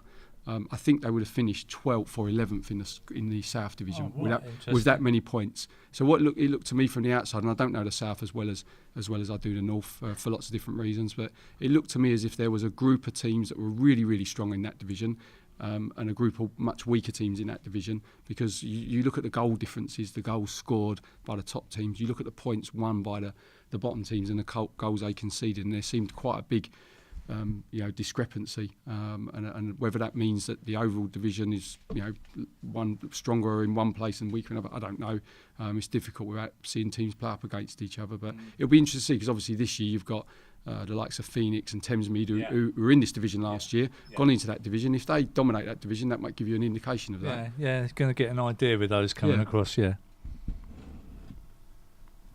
Yeah, so just going on from that, it was Ware that it was only by goal difference that they went down, and the two teams that were relegated below them, it was something ridiculous, like a 30-point gap. So they were very unlucky, and the three teams that were kind of touch and go with just above the line, they were all on the same level of points as well. It was just goal difference that relegated Ware, and they finished at higher points than I think Kingstonian, Merstham sort of level in the Premier Division, and then in the South as well. There was a massive divide. So if they were in the other division, they would have been secure, and they'd have still been in the Bostik League. So massive divide. Fascinating season last season. I'm sure it will be again this year as well. Plenty more to come on the show between now and 1 o'clock. Official BOTN across social media if you want to get involved, and if you're watching it back on the video on YouTube, then do get involved anyway. We like the odd tweet during the week.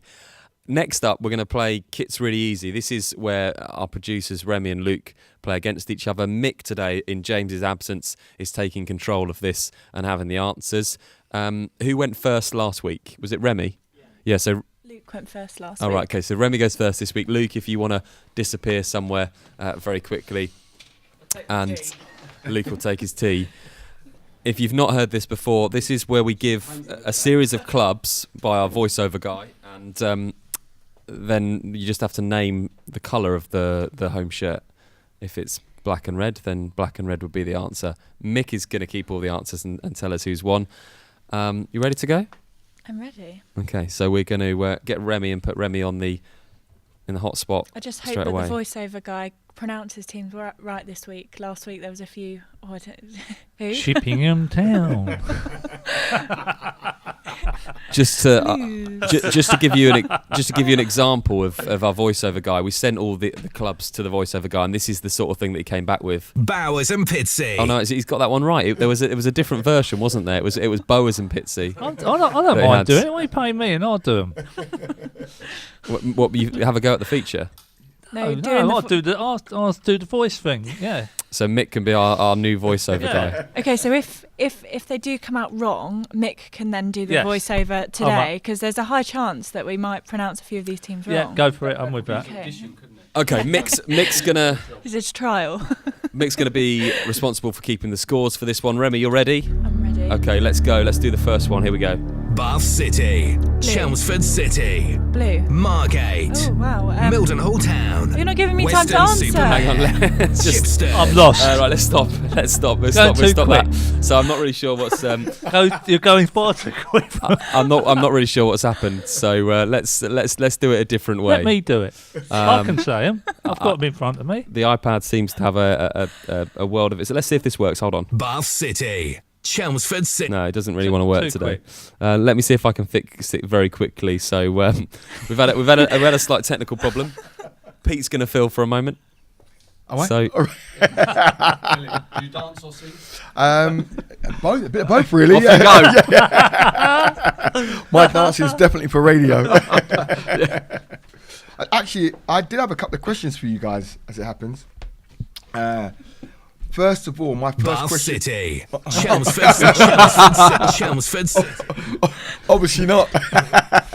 Go on, Pete. You ask your questions. It's fine. We'll do this another way.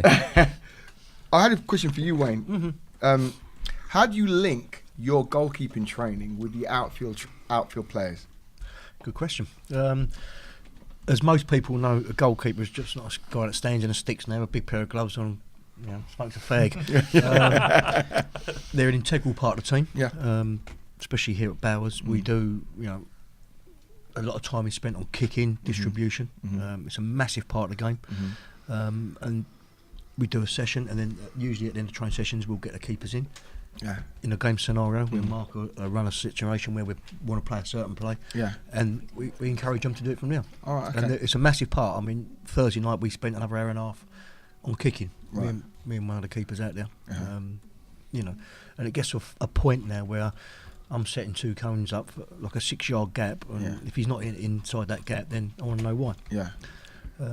They've basically got to know. They've got to understand our tactics, our shape work, what we're looking to try and achieve, because their decision making will be no different to the outfield players. I think the back pass rule, and again I'm showing my age here because there'll be people wondering what the hell I'm talking about. But the change of the back pass rule has changed the whole role of the goalkeeper. You know, and they've got to be efficient with their feet.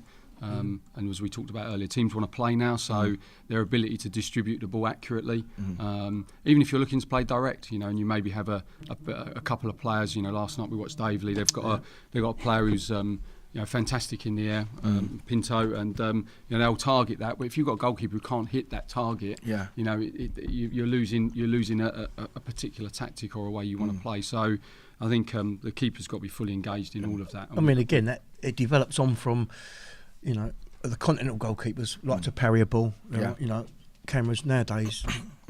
I'm coaching keepers to hold the ball. You've got the ball, you've kept the ball. Distribution starts then. So it's a reaction from making a save, getting up, holding the ball, looking to start a play. As Mark said earlier on with Pickford, with a, you know, the side volley hit the other week was you know, out of this world.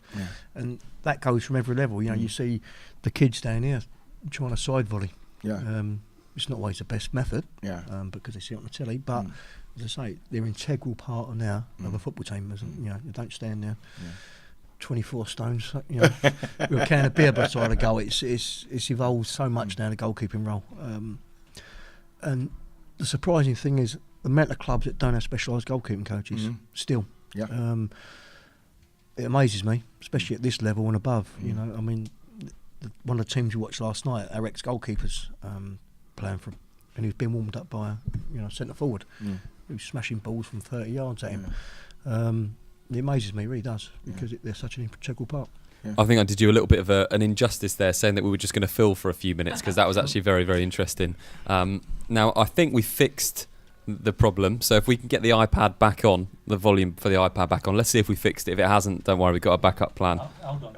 Remy, will you speak up a little bit and make sure they don't go too fast? Yeah, no, I'll try my best. I couldn't keep up. I thought, I didn't get much time, but maybe I was thinking, and then they all just snowballed. Right, let's just try. We'll hold on a second. Bath City, Chelmsford City, Right, City. We'll leave that. If we turn the iPad off, then that's not going to work. A few technical problems, but we are ready to go, Rem. So you're ready? I'm ready. Okay, let's do this. And we'll do it a little bit slower this time for you. Are we allowed to help? Only if it's technical assistance, I think. Yeah, I think we technically Chelmsford playing claret. We may need some. Right, here we go. Bath City, Blue. Chelmsford City, Claret. Margate, Blue. Mildenhall Town, I don't know. No, I'm going to go red and white. Weston-super-Mare, Yellow.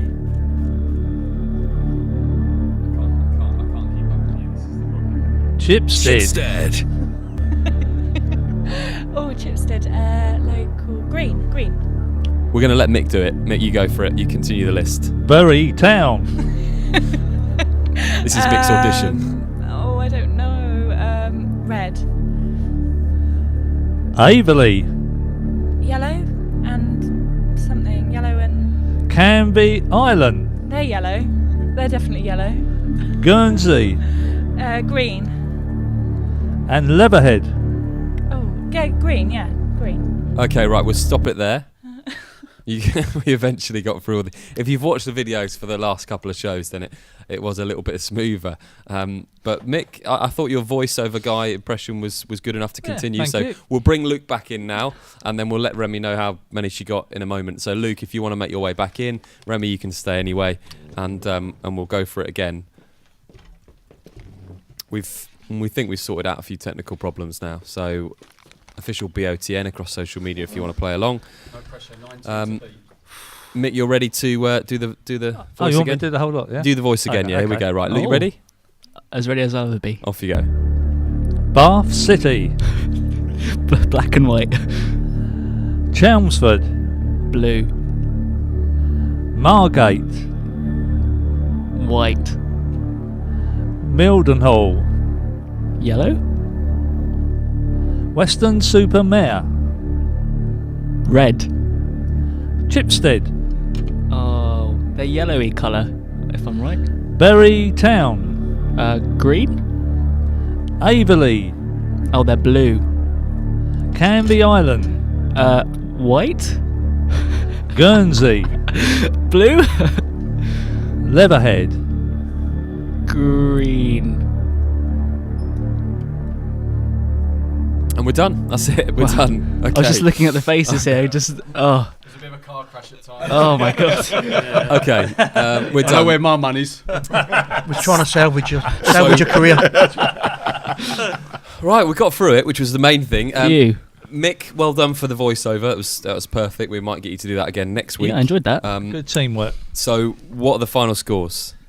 Remy, there's a couple of question marks, funny enough, where against Chelmsford and Margate, they're technically claret and white, but are we, It's the predominant colour. Predominant colour. In fact, colour. before we do the Okay. scores, let's go through all the clubs and tell us what they're actually playing. So, Bath City, black and white. Chelmsford, claret with white trimmings, whatever. Margate, royal blue and white. Mildenhall, amber and black. Weston-super-Mare, white and black. Chipstead, green and white. Bury Town, blue. Averley, blue with bits of white. Canby Island, yellow with a bit of blue. And Guernsey, green with a little bit of white. And Leatherhead, green. and who won today? Remy nicked that, didn't she? Yeah. Mark's got that. Remy's got 1, 2, 3, 4, 5. To Luke got 3. Oh, so Remy's the winner again. That's 3 weeks 3-0. in a row. Yeah. So Remy's 3-0 up. She won it at the end. She got all the last 3 right, I think. Yes, she did. Yeah, correct. I'm good with my green teams. And we'll do Kits Really Easy again next week. No, you won't. Oh, who will Luke be playing? We'll give it a miss for a week because we want it to be a competition between. I can afford you to two. give up my role though and still be on top. I think it's probably a good moment to just point out that even though the season's just started, Remy's off on holiday. What? Well planned. It's already got too much. need 2 games off. You're lucky Rob Small don't manage you.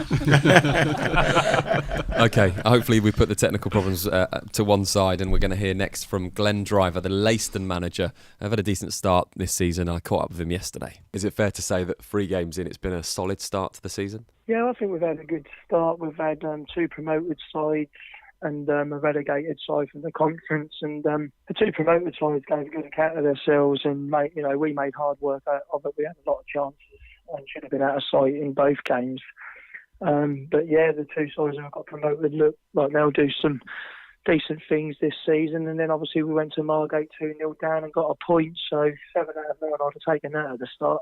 You obviously had a bit of disappointment last season, missing out on the playoffs on the last day. Was it difficult to pick the team up after that? Not really, if I'm honest. I mean, we had a terrible February last year, and we didn't lose out on the last day of the season. We lost out most probably in February. We took 1 point out of 21, and that just isn't promotion form, to be fair. It is more like relegation form. So I think over a course of the season, you finish where you deserve to finish, and we deserved to finish where we did because of our bad month in February. But the lads are strong. They're strong-minded. We are a club who punch above our weight. and hopefully we can go one step further this year.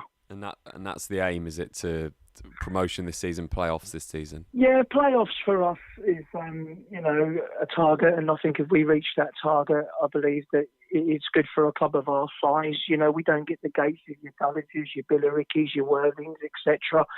We are quite a small club compared to people who come through the gate to watch, but our gates are up 65% on a year ago. So we're slowly building a football club, and if we get to the playoffs this year, I think it'll be a fabulous achievement for a club of our size. And Matt Blake, obviously, I think it was 29 league goals last season, formidable striker at this level. You managed to tie him down onto a longer-term contract. That must have been a real boost for the club in the summer. Yeah, it was. I was disappointed for Matt that he didn't get the move into pro football that he wanted, and most probably what he warranted with what he done last year. But Matt always said to us that if he didn't get the opportunity to go full time with him on a, he earns good money working, and the money he gets from football, a non-league club would have to pay a lot of money for him to go full time. So, getting him with us for another 3 years is massive. And, he's a great lad. He's a level-headed guy.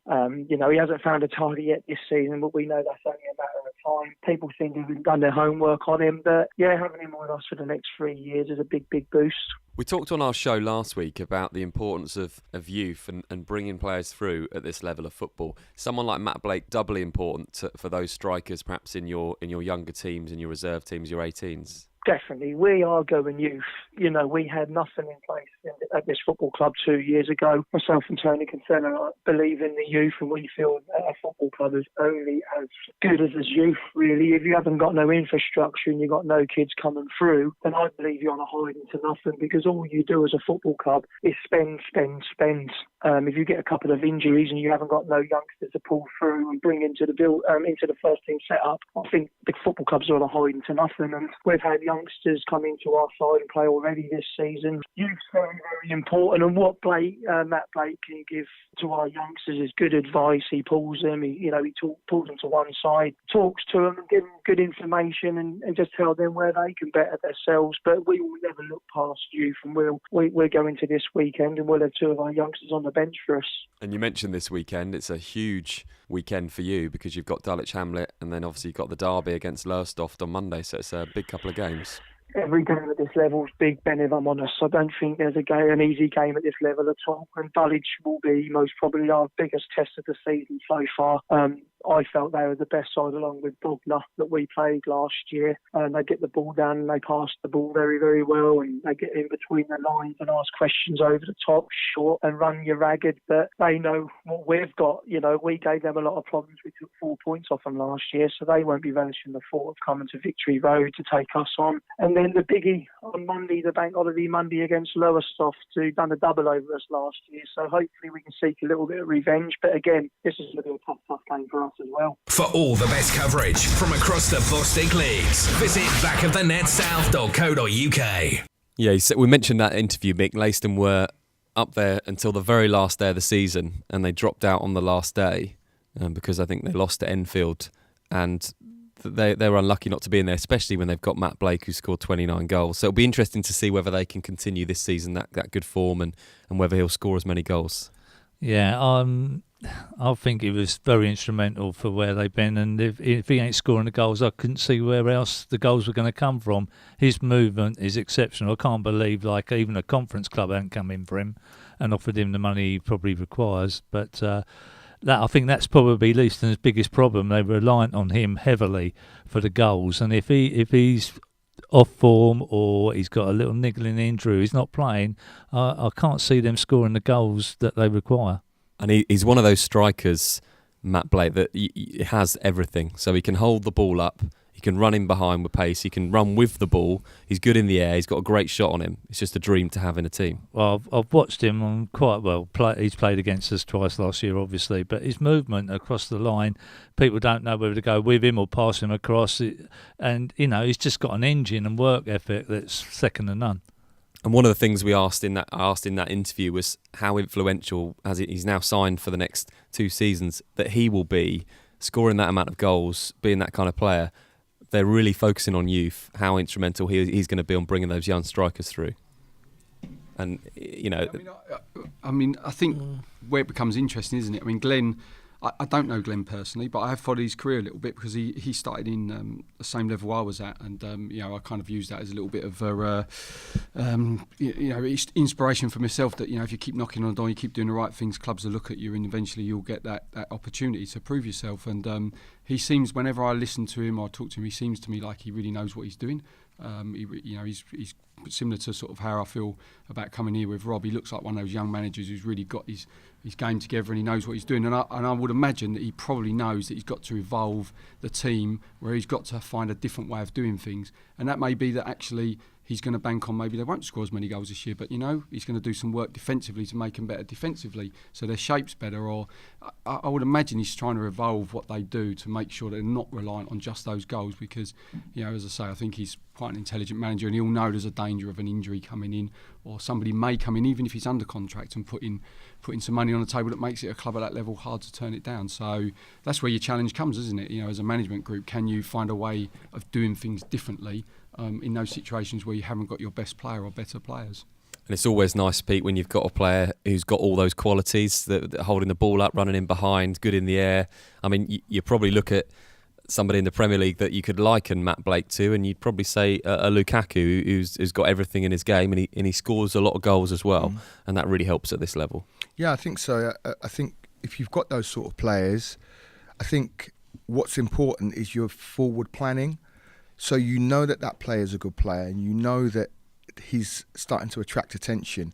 You then have to start to think about, well, where am I going to get my next player who's like that, or even somebody who's different but just has different qualities but can be just as effective.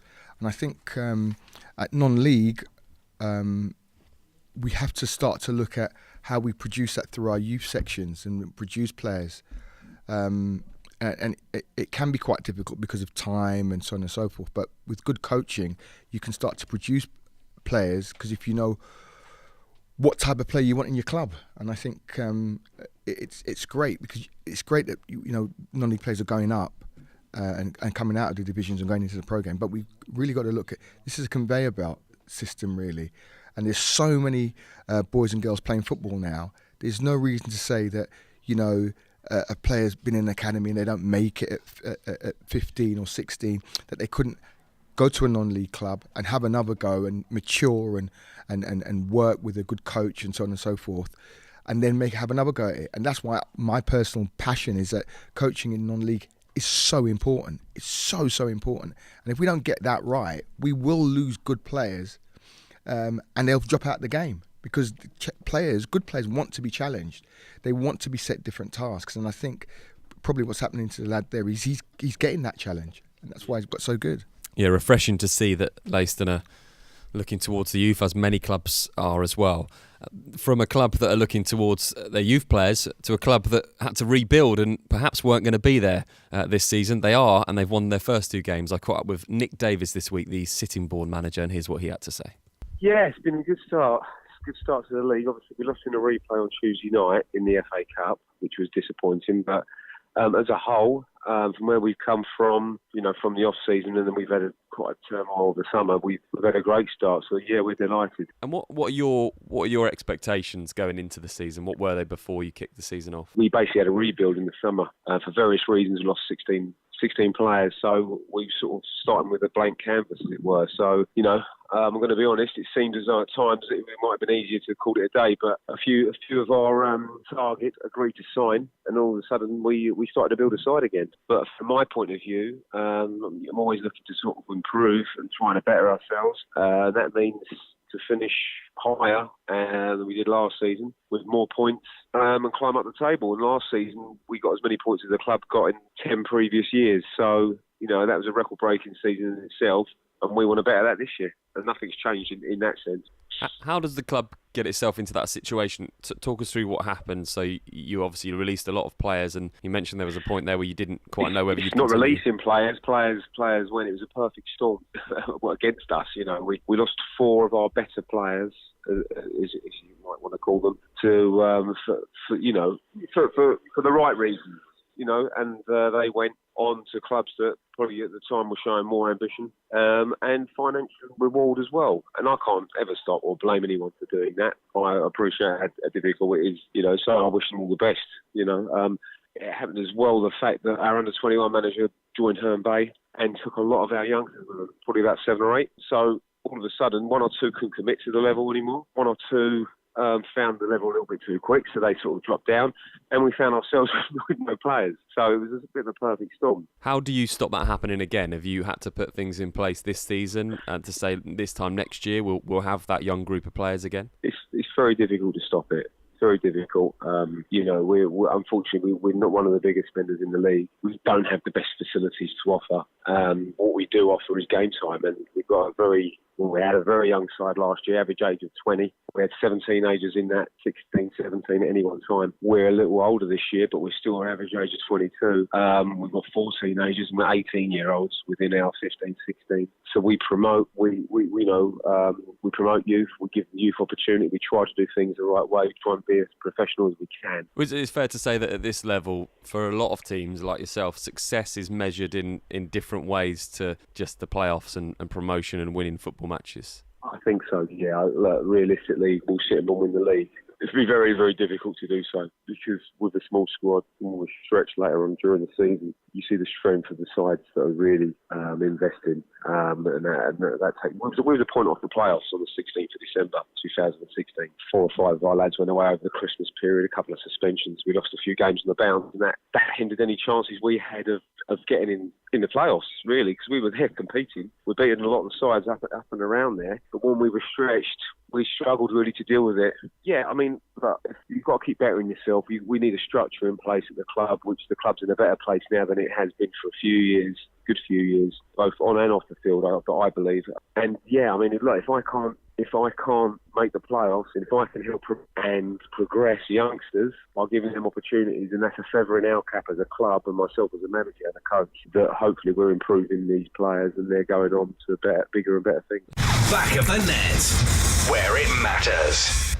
This is a real fascinating story, Mick, because they, as he said, they were very close to, I think the phrase that he used was just, it was going to be time to sort of call it a day.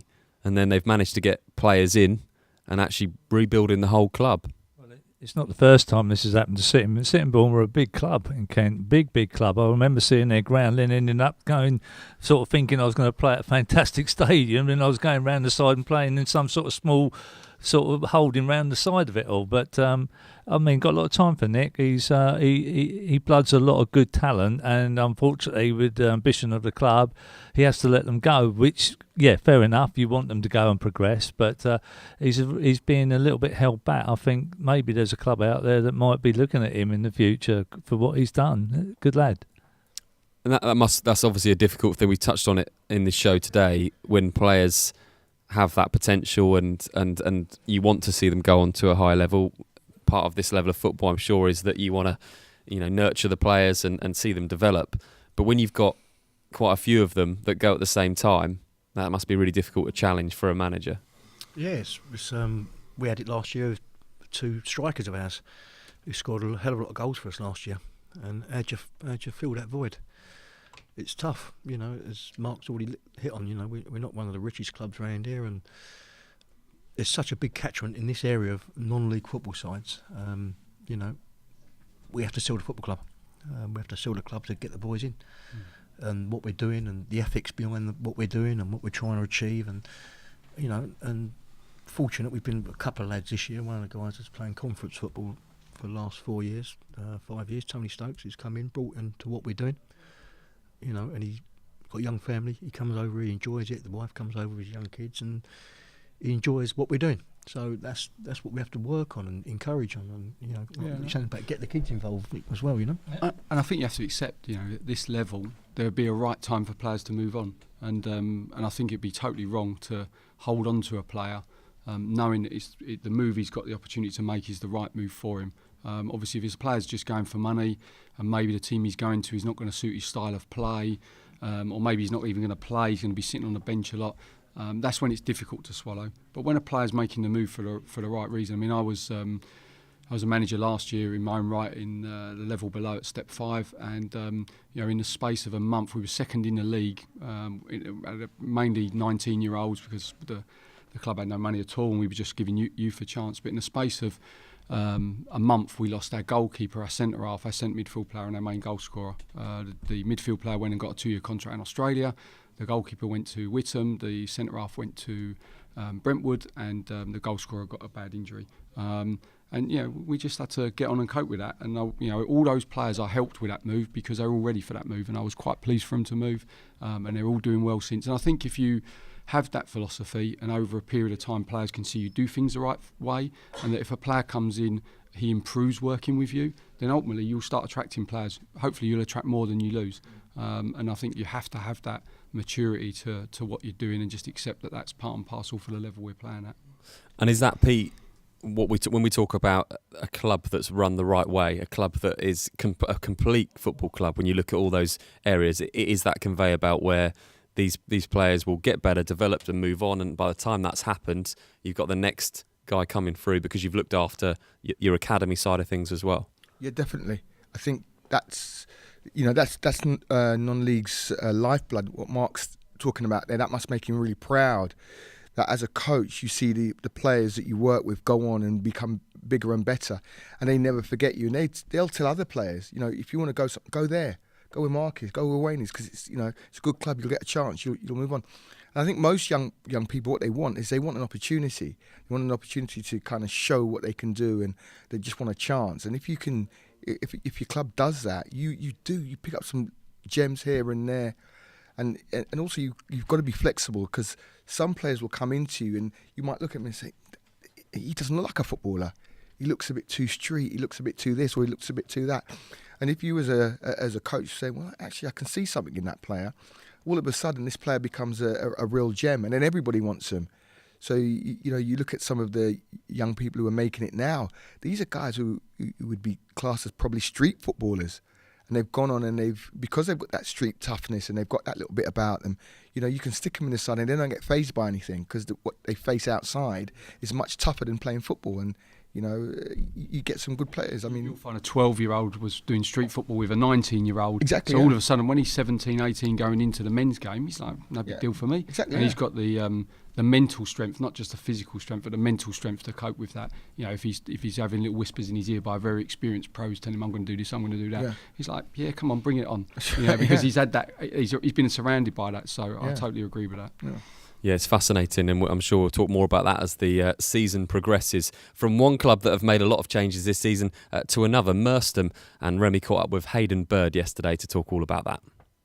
What people didn't know was I made a decision in March to completely rebuild the team and rebuild the football club. That's not to speak badly of anybody, because everybody contributed to Merstham's success, and everybody that was at the club last season quite rightly should be remembered for taking the club to the first round proper of the FA Cup. But it was a difficult season, and I felt that the team had run its race, so I made a decision in March to completely rebuild things. And so my summer was really spent doing that. I think we let 12 players go for one reason and another. 15 new players come in, and it was interesting. On the outside, it looked very clearly as though the whole place is collapsing. Everybody's leaving Merstham. The truth is that this is something that was always going to happen. As a club, and particularly myself as the manager, made a conscious decision to completely start again. I think these things happen. I think if you look at the best managers, in the world, they know when the team needs changing, when the team needs rebuilding. I decided to make changes. 1 or 2 players have gone on to do really well for themselves. People like Mark, I'm delighted for. 1 or 2 players we couldn't agree terms with, and I was pretty immovable negotiating. So 1 or 2 went, which I wasn't going to go, but I wasn't going to negotiate. And like I say, everybody else, I'd made a decision that it was best to move on, so to speak. And would you say that it's all been positive? I mean, you had your pre-season with Crystal Palace and got praises from Frank de Boer. You beat Wingate and Finchley on the opening day of the season, who reached the playoffs last year. So it's all, rebuilding as such. It's happening at quite a good rate on reflection. Yeah, you take a bit of a breath, to be honest, Remy, because, it's this is either going to hit the ground running or it's going to take time. And I think it all looks very new at the moment. If you add to the fact that I also made changes to the staff. Obviously, Tutu has come in and replaced Mick, which are big boots to fill. We've got a new goalkeeping coach, two new assistant coaches and 2 new physios, because it's like me walking into a new club. For all the best coverage from across the Bostik leagues, visit backofthenetsouth.co.uk. Very quickly, Mick, I just wanted to mention, obviously, you were the assistant manager at Merstham last season. So many changes this year. Is that because perhaps Hayden's realised that they needed something a bit different? We mentioned when we've interviewed you and Hayden last season that there was a very young team, all very similar characters. Is that something they needed to change this year? Not saying that we're a young team. I think we had a lot of experience in there. I just think you have to have a lot of desire, and I think, like any manager, sometimes you need a bit of a lift yourself. And I think Hayden that's a true account of affairs, what Hayden said there, very true.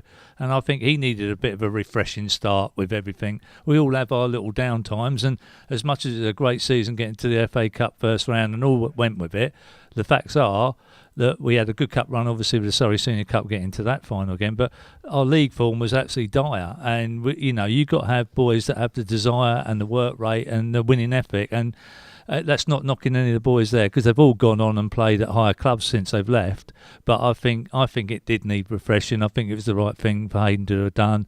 And basically, it might take a few games for them to gel together. So I would say their results early season will be a bit mixed. And very quickly, we were just talking when that interview was on about Enfield Town first of all, and then we were talking about Braintree Town, where their manager had gone, and they've signed Mark Okoye and possibly one other from Merstham at Braintree. Was that right? Or I don't know if Xavier went there, but I think he ended up at Harlow. I think Xavier in the end. But no, Mark Okoye is Mark Okoye didn't really have loads of great games, but I think he learnt a lot being at Merstham. With some of his decision making wasn't the best at times, but I think I'll give Hayden a bit of a big up. He's coaching's got some good coaching skills for a manager, and I think basically I'd like to think Mark will say that he learnt a lot in that season with us at Merstham, and not just from the coaching perspective, but just all round. Yeah, and we see Merstham on non-league day, which is the 7th of October, as they take on rivals Dorking Wanderers. That'll be a fascinating game. We've only got a few minutes left of the show. Before we wind up by just talking to our guests, and I know that we're going to ask them a question about their best story in football, which is going to be fascinating to end the show. We sent Mick for his first interview to interview Gabriel Odinaiki of Corinthian Casuals. Mick's first interview. And we wanted to get it out on the show today, and this is what happened. Okay, Gabriel, what do you reckon on the move from Walton Casuals to Corinthian Casuals? There's been plenty of people around here wondering. It seems strange for me. What's the reasons? Yeah, I know. A lot of people have been surprised with the move. I got a lot of texts and phone calls from some managers asking me what am I going to do. It was a big shock, but Corinthian, they did well last season. Do you know what I mean? They got into the playoff finals. Unlucky to miss out on it, and I spoke to James and Prings, and they told me that this season is going to be a good season. They're going to get the team together and try and win the league. So I thought, you know what, let's try have a crack at it. And do you think James Bracken can improve your game? I noticed in one of the early pre-season games you were playing wing-back, which is quite shocked me when I was watching it. You're a forward in my eyes, but what do you reckon? Yeah. It was a shock to me as well. But he was trying out different places for me. That game, he thought, you know what, Gabs, because I got a lot of pace going up and down. He thought, you know what, let's try me wing-back and see how it goes. And funny enough, me playing in that position, I got a goal that game. Do you know what I mean? So that kind of boosted his confidence in maybe some games I can play in that position. So it was a shock, but it was good. Were you considering in trying to step up a level to Ryman Prem or Bostik Prem on this occasion? I don't know. I've been playing a lot of seasons in the league. I played in the Ryman Prem before, Conference South. Been in the Ryman South for Bostik South for a long time. I'm gonna see how the season goes, and if we can get promoted and push up to the higher leagues, then I'll give it another go. So you're fully expecting to be in the top 5 of this league come the end of the season? 100%. We should be up there. With the team we got and quality of players we have, we should be pushing for at least promotion. 100%. And is there any player? Is there, from your new experience coming to Corinthian Casuals, do you feel that the rebuilding programme is taking off, or is it going to take a few more games for everyone to bed in? It's the new formation that they're playing, everybody's starting to get used to it. The players are starting to gel. We started it new in pre-season. Today's game was obviously a good example of us using that formation well. So I think their programme and everything's going well. So I think we'll do good with it during the season. Right, last question for you. What's the goal tally this season? Oh, boy, I'm going to try and get 30. 30. Well, I hope James Bracken is listening to this. Thanks very much, Gabs. Top man. Have your say. Get in touch on social media. Just search official BOTN. Mick Sullivan's first interview. I thought that was brilliant. That was really, really good. Yeah, round of applause for Mick there. Really good interview. Well done, Mick. Thank you. We'll be sending Mick to different places throughout the season. Like out of Hebrides. Okay, right. Last couple of things then, and big thank you to Mark and Wayne for coming on. And I know, Mick, you've got something you want to ask him before we go to finish the show. Yeah, this is a feature I'd like to keep asking. There's always a funny story in football, and you two seem like characters. And is there something? That's polite. Yeah, no, I don't know. You look like two good characters. So I'd like to hear a funny story. Can I just say that you've got a minute, and it's got to be clean. Well, we're gonna. None of mine are clean, so I'm gonna let Wayne do this. I've wingled it down to the cleanest one, I should say, and it was. I'll cut a long story short. When I was playing here quite a few years ago, my mate was first team manager. And he was very serious, carried the clipboard around. He was like the Glenn Hoddle model sort of type guy. And I said to a few of the boys, I went, come and have a laugh today. So I found the oldest pair of like tennis, I won't mention the name, tennis trainers I could find. They had all holes in them. And it was pre-season, we had a game and we're getting changed in change rooms, and he's looking around with his clipboard, and I put these old Dunlop green flash on. And he's looked down at me, didn't say nothing. He's looked down at me, and all the boys are in on it, and they're crying and laughter, and he ain't said nothing. So we've gone out and done a warm-up. In my green flash, all the holes in, all the toes hanging out, and he was livid, I could tell. So we come back in, and he ain't said nothing. So he's doing his final bits, walking around the change rooms, telling people. So I'm sitting there and I'm emphasising the fact. I've took my pads off again, put the pads back on, taped them up, undone the laces, done them up again. And he's looked at me, and he's his face now. He's so serious. He's looked down. He's gone, "You're not playing in them, are you?" I went, "It's all right, Gaffer, not my best ones." Well, he hauled me in the office. He went ballistic. He went, "You are taking the Michael, you're my mate." And he fined me 2 weeks' wages. So, yeah. And he still mentions that every time I see him. Brilliant. That was the cleanest one. Anyway. Yeah. I appreciate that you kept it clean. That's brought us to the end of the show. Don't forget you can get in contact all week. Official BOTN across social media. Get involved. And if you've watched this back on YouTube, then do get in touch with your thoughts on the show. We'd love to hear from you. Big thank you to Carly, Luke and Remy, our producers today. Peter Augustine and Mick Sullivan, as always. And a big thank you to Mark Ashford and Wayne Franklin. It's been lovely to have you here, guys. Thank you for having us. And really nice. Enjoy the game this afternoon. Yeah, best of luck with the game, and we'll speak to you afterwards. Yep. Thank you very much. And, thanks, gents. Don't forget, we'll be back same time, 11 o'clock next week. Back of the Net, powered by Promote UK. We're really good at what we do. Head to backofthenetsouth.co.uk tomorrow morning for video highlights and full match reaction of today's games. Back of the Net, where it matters.